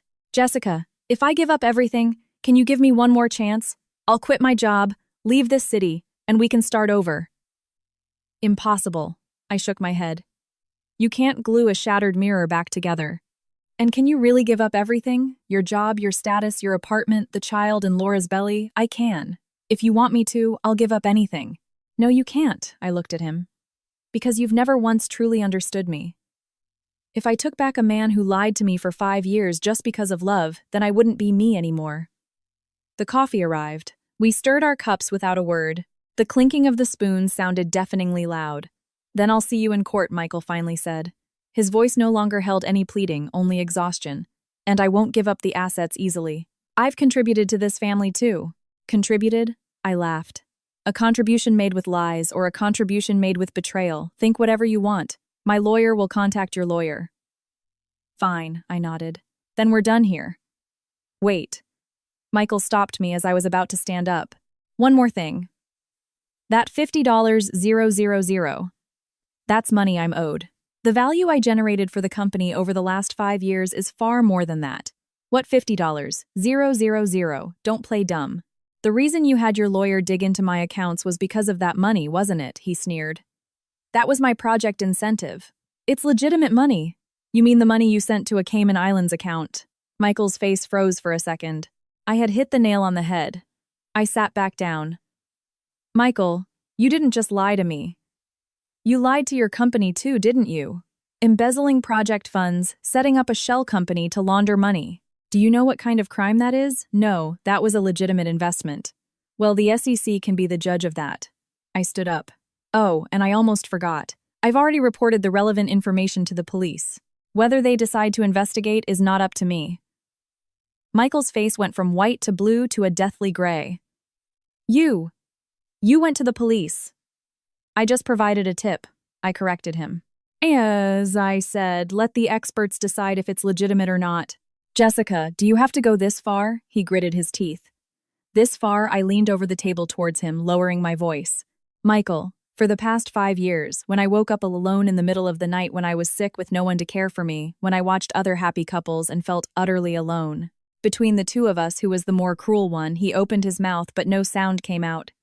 The court summons will arrive soon. Be ready for it. I stood up, took two $50 bills from my wallet and placed them on the table. This coffee is on me, a farewell gift for our 10 years. As I turned to leave, my hands were shaking but my steps were firm. When I walked out of the cafe, the sunlight was blinding.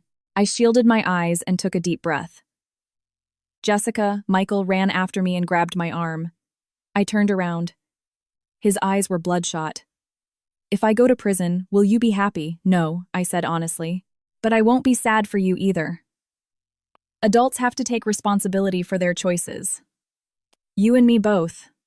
I regret it so much, he sobbed.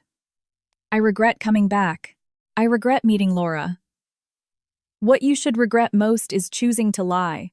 I cut him off. Goodbye, Michael. No, let's just never see each other again. I pulled my hand away and walked to my car parked down the street. I started the engine and drove away. In the rearview mirror, Michael was still standing in front of the cafe, a shrinking statue.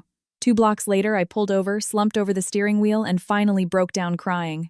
Not for him, for the 10 years of myself. For the foolish woman who believed in love, believed in promises, and believed that waiting would one day be rewarded. After I cried my heart out, I wiped my tears and fixed my makeup. Then I called Mr. Peterson. It's highly likely Michael is involved in corporate crime. I've also sent an anonymous tip to his company. Please proceed with the divorce as quickly as possible. It's best to finish before he's formally investigated. Understood.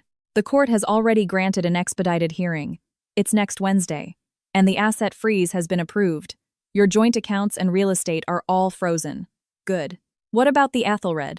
That is joint property between Mr. Chen and Miss Vance, and with a third party involved, it's difficult to freeze. However, we can argue that your share of marital income contributed to the $1 million down payment. Please do. I'm not conceding a single penny. After the call, I leaned back in my seat, an unprecedented exhaustion washing over me. My phone vibrated. It was Sarah. Did you talk? How did it go? I said everything I needed to.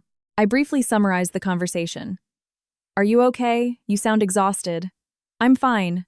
Just feel empty. Of course you do. 10 years of emotions don't just disappear overnight. Where are you? I can come over. No, it's okay. I want to be alone. I'll see you tomorrow. We can get dinner. All right. Remember, I'm always on your side. After hanging up, I drove aimlessly. Before I knew it, I was in front of the house we used to live in. No, the house that was now just my house. We bought this apartment when we got married. It wasn't big, but it was cozy. After Michael left, I redecorated. His study became my home gym. His walk-in closet became my office. I thought it would erase his traces. But some memories can't be erased. I opened the door, and sunlight streamed in. Dust motes danced in the light. After being away for 2 weeks, a thin layer of dust covered everything. I put on some old music and started cleaning. Wiping tables, sweeping the floor, throwing out expired food from the fridge. Keeping busy helped me stop thinking. While tidying my office, I found an old metal box on the top shelf of the bookcase. We bought it when we first started dating, a place to keep movie ticket stubs, train tickets, and all sorts of little mementos. I hadn't opened it once since Michael left. Hesitantly, I took the box down. It was full of memories.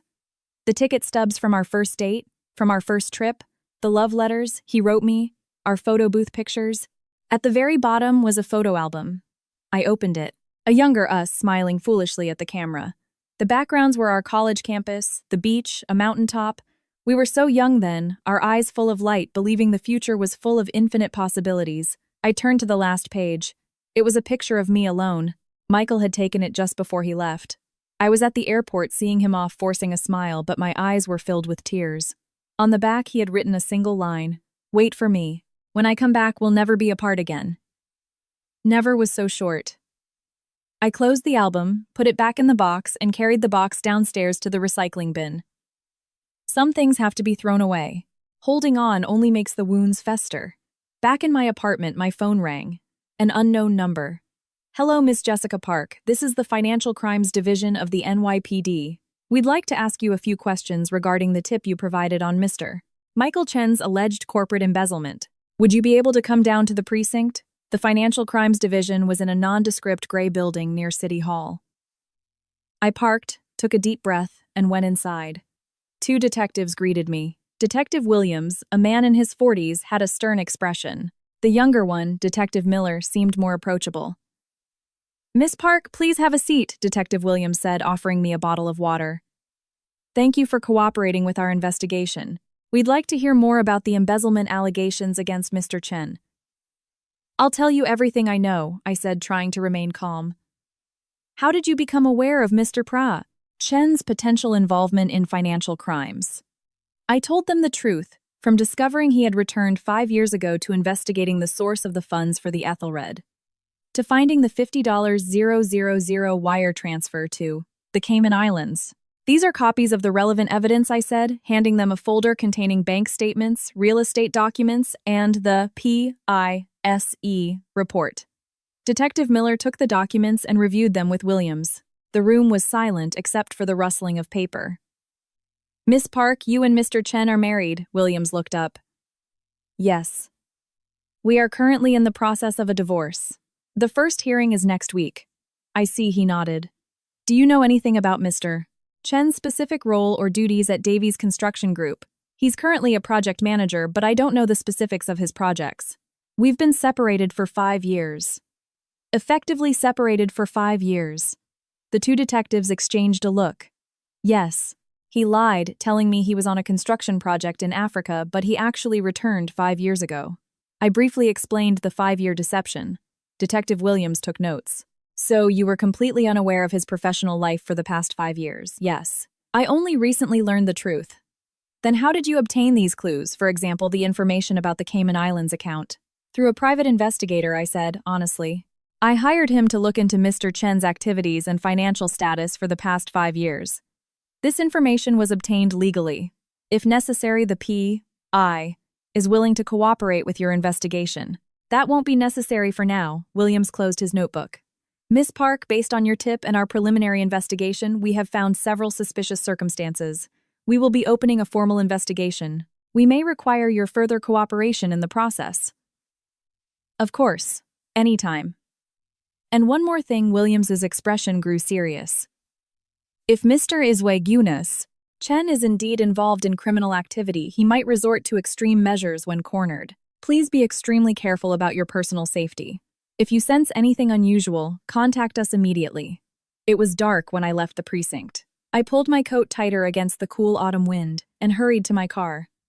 Before starting the engine, I texted Mr. Peterson. "I've cooperated with the police investigation.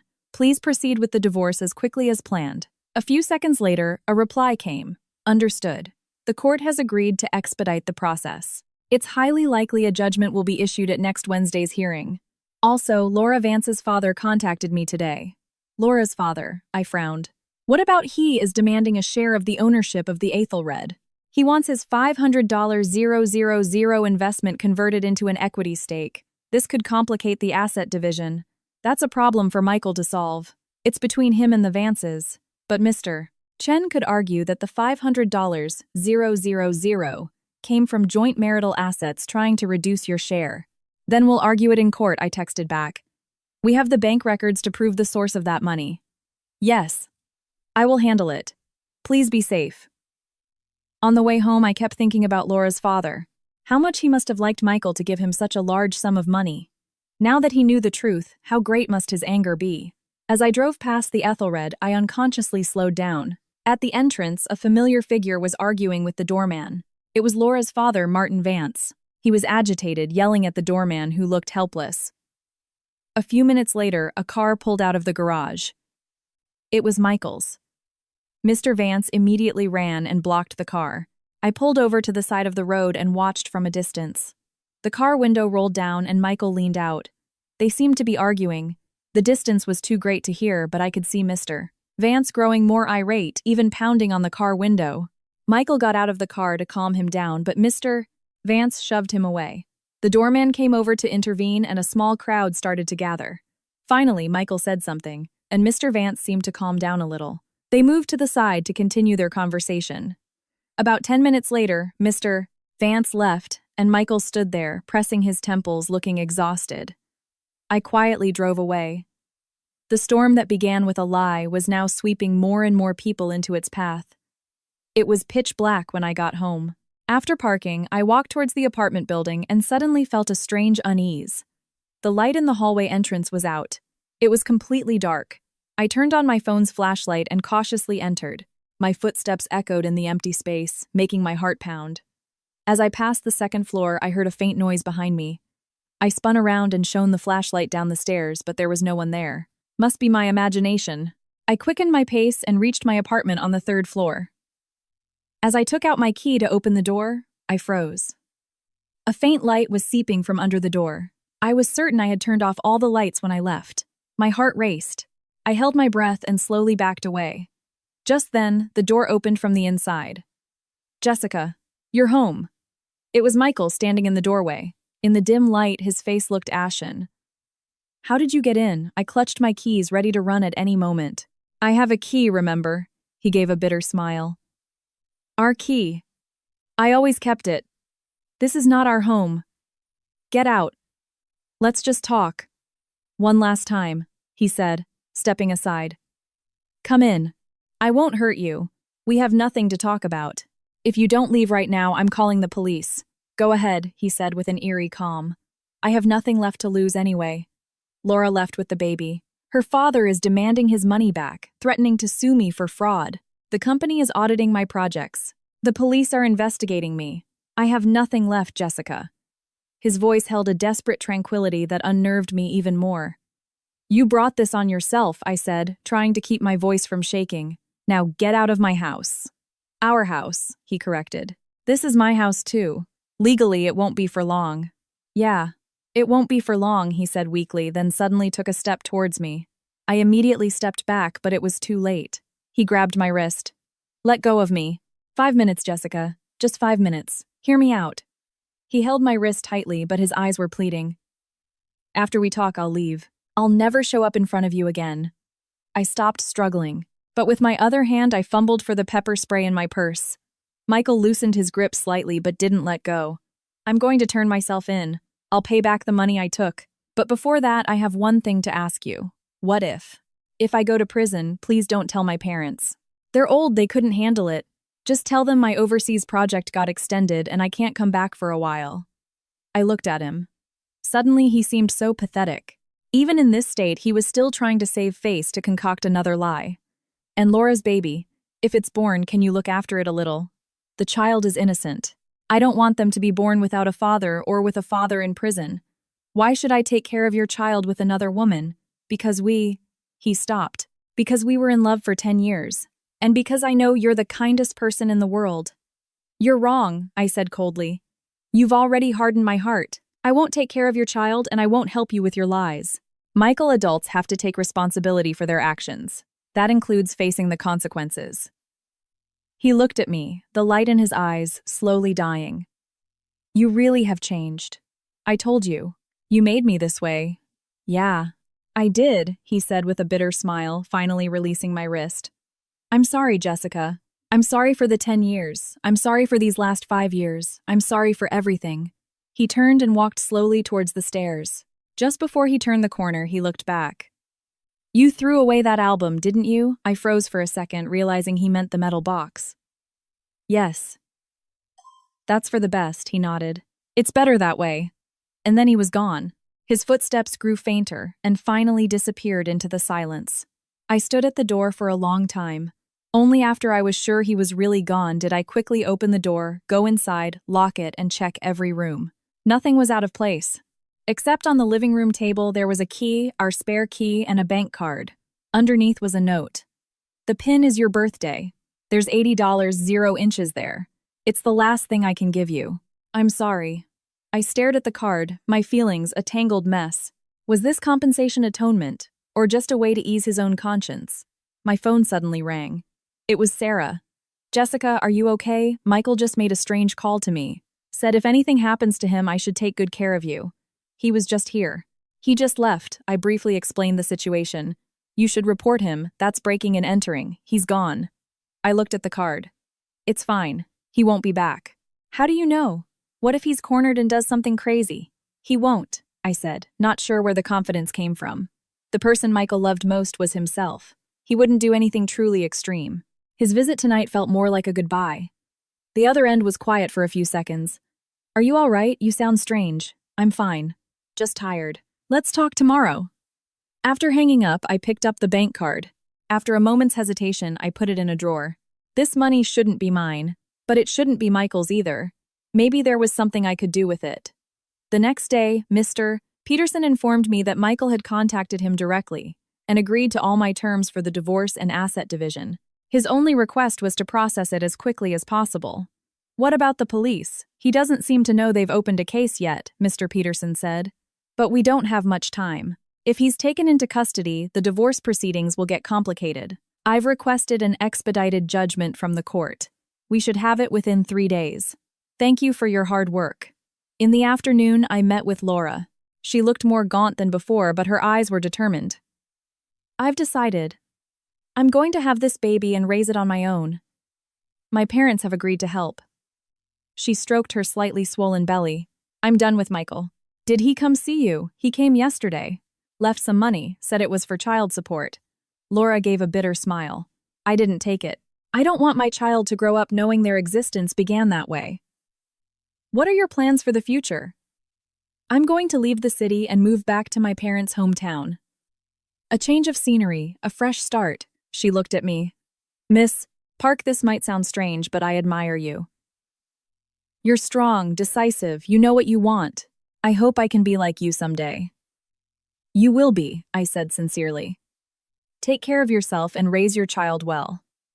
As I was leaving, Laura called out to me. Miss Park, there's one more thing. I think Michael is suffering from depression. Last night, while packing his things, I found antidepressants he had hidden. It looks like he's been taking them for a while. I stopped. Since when, I don't know. The date on the prescription bottle was from last year. Laura hesitated. I have no right to defend him, but if you get the chance, could you convince him to see a doctor? No matter what he's done. I will. Thank you. Leaving Laura's place, my heart felt heavy. Depression. Michael, the always confident, self-assured man. Last night, the look in his eyes, that desperate calm, suddenly took on a new meaning. It wasn't resignation. It was an illness. I hesitated, then dialed his number. It rang for a long time, but no one answered. I tried again, same result. I called Mr. Peterson. Can you get in touch with Mr. Chen? It's urgent. I was just about to call you. We've lost contact with him. His company said he didn't show up for work today, and he's not answering his phone. The police are looking for him too. They found evidence that he was preparing to flee the country. It's not fleeing, I thought. It can't be. A terrible thought crossed my mind. Last night's words, his eyes, his resolute calm. Mr. Peterson, can you check if Michael has any insurance policies? A high-value life insurance policy. Why do you ask? Hold on, I think I saw something in the files. Yes. There's one high-value policy. The beneficiary was listed as Laura Vance, but she has since waived her claim. Anything else? Anything recent? I heard shuffling papers on the other end. After a few moments, Mr. Peterson's voice turned grave. I found it. A new policy taken out 3 months ago. The payout is $500, 000. The beneficiary is Jessica Park. My blood ran cold. Miss Park, are you there? Do you know what this means? How could I not? A man likely suffering from depression, cornered from all sides, takes out a high-value life insurance policy with his ex-wife as the beneficiary, and then disappears. This wasn't an escape. It was a farewell. Where could he be? My voice trembled. The police have tracked his phone signal. It's in an area of abandoned warehouses by the East River in Queens. Mr. Peterson's voice was urgent. The police are on their way, but they've advised family not to approach. Miss Park, are you listening? Give me the address, I said, grabbing my car keys and heading for the door. Miss Park, it's dangerous. Leave it to the police. The address. The other end was silent for a moment. Then a location was sent to my phone via text. I hung up and ran to the elevator. Every second felt like an eternity as the elevator descended. Michael's eyes last night, his words, his calm and his despair, depression, the life insurance, the disappearance. All the pieces were forming a picture I didn't dare to imagine. No, Michael wouldn't do that. He loves himself too much, he cares about his image too much. But the man I saw last night wasn't the Michael I knew. The light in his eyes was already gone. The elevator doors opened and I sprinted to the parking garage. I started the car, pulled out of the apartment complex, and merged into traffic. Rush hour was just beginning, and the streets were gridlocked. I honked my horn in frustration, but the cars ahead didn't move. My phone vibrated. It was Detective Williams. Miss Park, we've located Mr. Chen's car. It's in the warehouse district by the river. His phone and personal belongings were inside, but he's nowhere to be seen. We're expanding the search area. Do you know of any place he might go? I don't know. Wait. The river. When he was in college, he used to take long walks by the river when he was down. There was an old, almost abandoned observation pier there. I described its location. It was a place we used to go when we were dating a spot with a great view, but almost no one ever went there. We'll send a unit there immediately. Miss Park, do not go there by yourself. I repeat, it is dangerous. I didn't listen. I hung up, turned the wheel, and took a side street that would bypass the traffic and lead directly to the riverfront. It was getting dark and the streetlights were coming on. My heart pounded like a drum, my hands slick with sweat on the steering wheel. 15 minutes later, I reached the riverfront. In the distance, I could see several police cars parked at the entrance to the old pier. Their red and blue lights flashed in the twilight. I parked my car and ran. A young officer stopped me. Ma'am, you can't go in here. It's an active police scene. I'm Michael Chen's wife. Let me through. Miss Park. Detective Williams walked out from the pier frowning when he saw me. I told you not to come. Did you find him? He hesitated, then nodded. Yes. He's up there. But the situation is not good. He's standing on the other side of the railing and won't let us approach. The other side of the railing. That pier was over 30 feet high with the powerful current of the river below. Let me talk to him, I said. It's too dangerous. We have a negotiator. He won't listen to anyone else. Only me, I said firmly. Detective Williams, please. I know him. Williams looked at me for a long moment, then finally nodded. All right, but you must wear a vest and we will be right behind you. Okay. I put on the vest a policewoman handed me and followed Williams up the pier. It was old and abandoned, the railings rusted and broken in places. The wind coming off the river was strong, making it hard to keep my eyes open in the twilight. At the very end of the pier, a man stood with his back to us on the narrow ledge outside the railing, a space barely wide enough for one person. It was unmistakably Michael. Mr. Chen Williams shouted.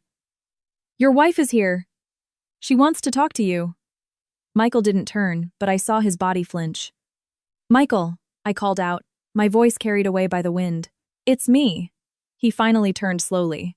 From this distance, I couldn't see his expression, but I knew it was him from his silhouette. Jessica. You shouldn't have come. His voice, eerily calm, drifted back on the wind. I came to take you home. Let's go home. Home. He laughed lightly. I don't have a home anymore. Laura is gone, you're leaving me, my parents are in Canada, and I don't have the courage to tell them the truth. I have nothing. You have yourself, I said slowly, walking closer. Behind me, the police motioned for me to stop. Myself. He shook his head. I am the biggest failure of all. I lied to you for 5 years, I hurt Laura, I'm about to lose my job and I'll probably go to prison. Is a person like me worth living? You're sick, Michael. Depression is treatable. I'll go to the hospital with you. Okay, it's too late, Jessica. I've come this far. I can't go back. No, you can always go back, I said, trying to keep my voice steady. Laura is waiting for you. The baby needs a father. I can't forgive you, but I don't want to see you end things like this. The baby, he said weakly. That child should never have been born into this world. Having a father like me is the greatest misfortune of their life. You can change. Change for that child. Be a good father and atone for the mistakes you've made. Michael was silent for a long time. My heart felt like it was in my throat. The wind howled, and the sound of the river hitting the pylons was a dull thud. "Jessica, do you remember this place?" he asked suddenly. "Where we had our first date. You wore a white dress that day. Your hair was blowing in the wind. You said you wanted to see the ocean, and I promised I'd take you someday. So many promises I made. I didn't keep a single one. We can still go. Right now." "Where do you want to go?" "Let's go," I said, cautiously, taking another step closer. "No, I don't deserve it." He turned back towards the river. "Jessica, I'm sorry. I'm so sorry. If there's a next life—" "There is no next life," I screamed, my voice breaking into a sob. "Michael, if you jump, I will never forgive you for the rest of my life. I will hate you to my very core." His body flinched. "You think dying will end everything? What about Laura and the baby? What about your parents? What about me? How will you pay back the 5 years you owe me? Running away by dying is the act of a coward." "A coward." He finally broke his voice, tearing. "Yes, I am a coward. I don't have the courage to face you. I don't have the courage to face Laura. I'm just a man who knows how to run and lie. What's the point of me living?" "Then change," I said, taking one step after another. The police followed tensely behind me. "Change starting right now. Face your mistakes, take responsibility. Laura is waiting, your parents are waiting, and I'll wait too. You serve your time, get the help you need, and start over." "Start over," he repeated weakly. "Whether it's prison or therapy, you have to get through this first. As long as you're alive, there's hope." I was only a few feet away from him now. In the light from a distant streetlight, I could see his face. It was pale and gaunt, his eyes full of tears. "Jessica, the person I'm most sorry for in this world is you." "I know. So, you have to live. Pay me back with the rest of your life. If you die, there's truly nothing." He looked at me, his eyes a complex mix of guilt, despair, and a flicker of uncertainty. Just then, the piece of concrete he was standing on suddenly crumbled. Michael's body swayed, lost its balance, and fell backward. "No!" I lunged forward, my hand outstretched. I brushed against his jacket, but couldn't get a grip. He fell backward and disappeared into the river. Time seemed to freeze. I watched him vanish, my mind a complete blank. "Dive team now." Detective Williams's shout brought me back to reality. Police and firefighters rushed to the edge of the pier. A rescue boat was already speeding across the water. I sank to my knees, staring at the dark surface, my body trembling. "No. He's not going to die. He can't die." "Ms. Park, are you all right?" A policewoman came to my side. "He fell. The rescue team is already searching. They'll find him. Don't worry." How can I not worry? A 30-foot drop the cold river the dark night. I stood at the edge, watching the rescue team search the water's surface. Searchlights scanned the riverboats, crisscrossed the area. Every second felt like an eternity. "We've got him," a voice crackled over a radio. "Near buoy number 3. He's alive. He's conscious." At the word alive, my legs gave out and I almost collapsed. The wail of an ambulance siren grew closer. Paramedics rushed onto the pier with a stretcher. A few minutes later, the rescue boat reached the shore, and Michael was carried up on the stretcher. He was soaked, his consciousness fading, but he was clearly alive. The paramedics immediately began emergency treatment and loaded him into the ambulance. When I tried to follow, an officer stopped me. "You can go to the hospital, but we will need a statement from you later." Is he going to be okay?" "He seems stable for now. But he could have hypothermia and internal injuries from the fall. He'll need a thorough examination." The ambulance doors closed and it sped away, lights flashing. I followed in a police car. I sat waiting on a chair in the emergency room. Sarah and Mr. Peterson arrived shortly after. Sarah ran to me and hugged me tight. "You scared me to death." Williams called and said, "You almost fell in too."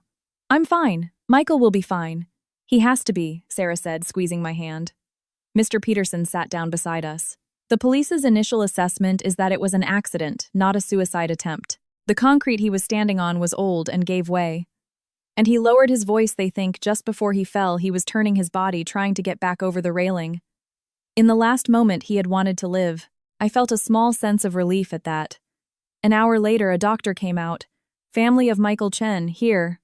"I'm his wife." I stood up. "The patient is stable. His body temperature has returned to normal. He has a mild concussion, so we'll need to monitor him." However, he is emotionally very unstable and delirious. We'll need a consultation with a psychiatrist. Depression, I said. He was likely suffering from depression. The doctor nodded and made a note. Understood. He's conscious now, but his mental state is fragile. You can see him, but please avoid any stressful topics. When I entered the room, Michael was lying in bed, his face pale, an IV in his hand. He avoided my gaze when he saw me. Jessica. I'm sorry. Don't talk. Just rest. I didn't do it on purpose. I swear. That concrete just broke. I know. It was an accident. But I wanted to jump. His voice was very small. When I was standing there, I really wanted to jump. But when you screamed, right as I was falling, I suddenly didn't want to die. I was scared, Jessica. I was so scared of dying. Being scared of dying is a good thing. It means you still want to live. Does a person like me deserve to live? That's not for you to decide, I said, pulling a chair over. Living is a right, not a reward. If fate saved you, it means your story isn't over yet. He looked at me and started to cry. Jessica, what do I do now? I don't know anything. First you get better. Your body and your mind. Then you face what you have to face. The legal consequences. Your responsibility to Laura. Your responsibility to your parents. One step at a time. Will you? Will you be there with me? I was silent. I didn't know how to answer that question. No, I guess not, he said with a bitter smile. I shouldn't have asked. You should go, Jessica. Thank you for saving me today. But from now on, don't worry about me. I won't stop worrying about you. But I won't be with you like before, I said honestly. I'll help you connect with doctors and handle the necessary arrangements. But that's it. Michael, our marriage is over. That won't change. I know, he said, closing his eyes. I know. I left the room and found the attending physician telling him about Michael's possible depression and requesting a psychiatric consultation. The doctor said he would arrange it immediately. It was late when I left the hospital. Sarah drove me home. We were silent for most of the ride. Only when we pulled up to my apartment did she speak. Are you really going to help him? After he almost got you killed? I don't know, I said honestly. But seeing him like that, I couldn't hate him. I just felt pity. You have too soft a heart. Maybe I do, I said with a wry smile. But I'm not going back to him. That's for sure. I'm helping him because we loved each other for 10 years and I can't just watch him destroy himself. As for Laura and the baby, that's his responsibility to face. I'll let Laura know what happened. What comes after is for them to figure out. Sarah sighed and hugged me. Whatever you decide, I support you. Just don't push yourself too hard. I won't. That night, I couldn't sleep. I stood on my balcony looking at the city lights, thinking about the day's events. After coming so close to death, many things no longer seemed important. Hate required too much energy and I was already exhausted. My phone vibrated. A text from Laura. I heard about the accident. Is he okay? I replied. He's in the hospital. He's physically stable, but he needs psychiatric treatment. Can I go see him? Yes. But be prepared. He's not in a good state. Okay. Thank you for letting me know. And thank you for saving him today. I hate what he did to me, but I never wished him dead. Me neither. I put down the phone and looked up at the night sky. There were no stars, only the city lights painting the sky a reddish hue. Michael had survived. But the road ahead would not be easy for any of us. He would have to face the judgment of the law, the healing of his mind, and the guilt he bore towards everyone he had hurt. 3 months later, in late autumn, I stood in front of the courthouse. In my hand was the final judgment. The divorce was granted, and the asset division was decided mostly in my favor. I received the majority of our joint savings. The issue of the Athelred apartment was to be resolved between Michael and Laura separate from our marital assets. And the car, of course, remained mine. The sky was gray, and a light drizzle was falling. I didn't open my umbrella, letting the cool drops fall on my face. It was refreshing. Miss Park. Mr. Peterson came out of the courthouse and held an umbrella over my head. It's over. Yes, it's over, I said, taking the umbrella but not opening it. Mr. Chen's trial is next month. The evidence for embezzlement is clear, so he's looking at 3 to 5 years. His defense is arguing for probation, but it's unlikely. Mr. Peterson paused. However, his depression diagnosis might have some impact on the sentencing. How is he doing now? He's cooperating with his treatment and is reportedly much more emotionally stable. I heard Laura sometimes brings their son to visit him. So, the baby was born. Laura had given birth a month ago and named him Ian. Ian Vance. She hadn't used Michael's surname, but she allowed him visits. It was probably the most grace she could offer. Will you go see him? Before the trial, I shook my head. No. Some goodbyes are meant to be said only once. Mr. Peterson nodded in understanding. What are your plans now? I'm going to rest for a bit, then travel. For years, all I did was work and wait for one person. I never really saw the world. That's a wonderful idea. If you need anything, you know where to find me.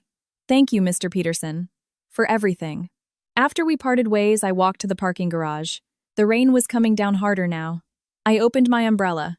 It felt starkly black against the gray sky. My phone vibrated. It was Sarah. How did it go? It's done. Let's have a celebration party tonight. No party. Let's just have dinner.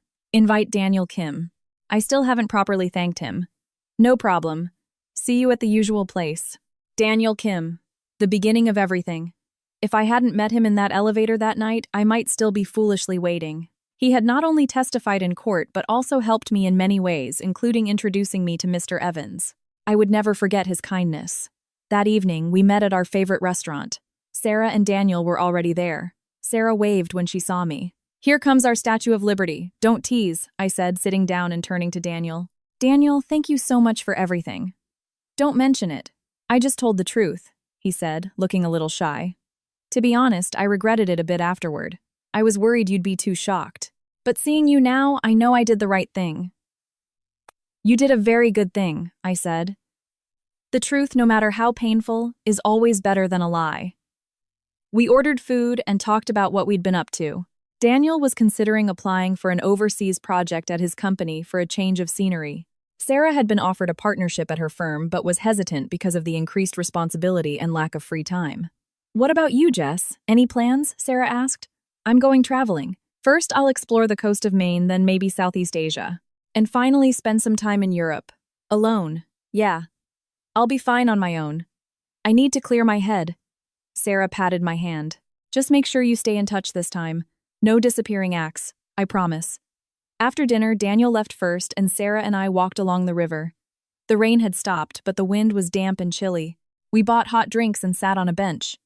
Have you really let it all go? Sarah asked. It would be a lie to say I've completely forgotten. But it doesn't hurt anymore, I said, cradling my hot chocolate. It's like a scab on a wound. It's fine as long as you don't pick at it. And I've realized something lately. Life without Michael isn't so terrible. I make my own decisions, plan my own time. I don't have to wait for anyone or be lied to by anyone. You've grown up, Jess. I had to, I said with a wry smile. Honestly, I've done a lot of thinking these past 3 months. I can't forgive Michael's deceit, but I wasn't entirely blameless either. I put too many expectations on him. I thought marriage was my entire life. When he left, I basically lost myself. Now I'm finding myself again. I looked at the lights across the river, slowly without rushing. Sarah leaned her head on my shoulder. Whatever you decide, I'm always on your side. I know. A few days later, I was packed and ready to leave.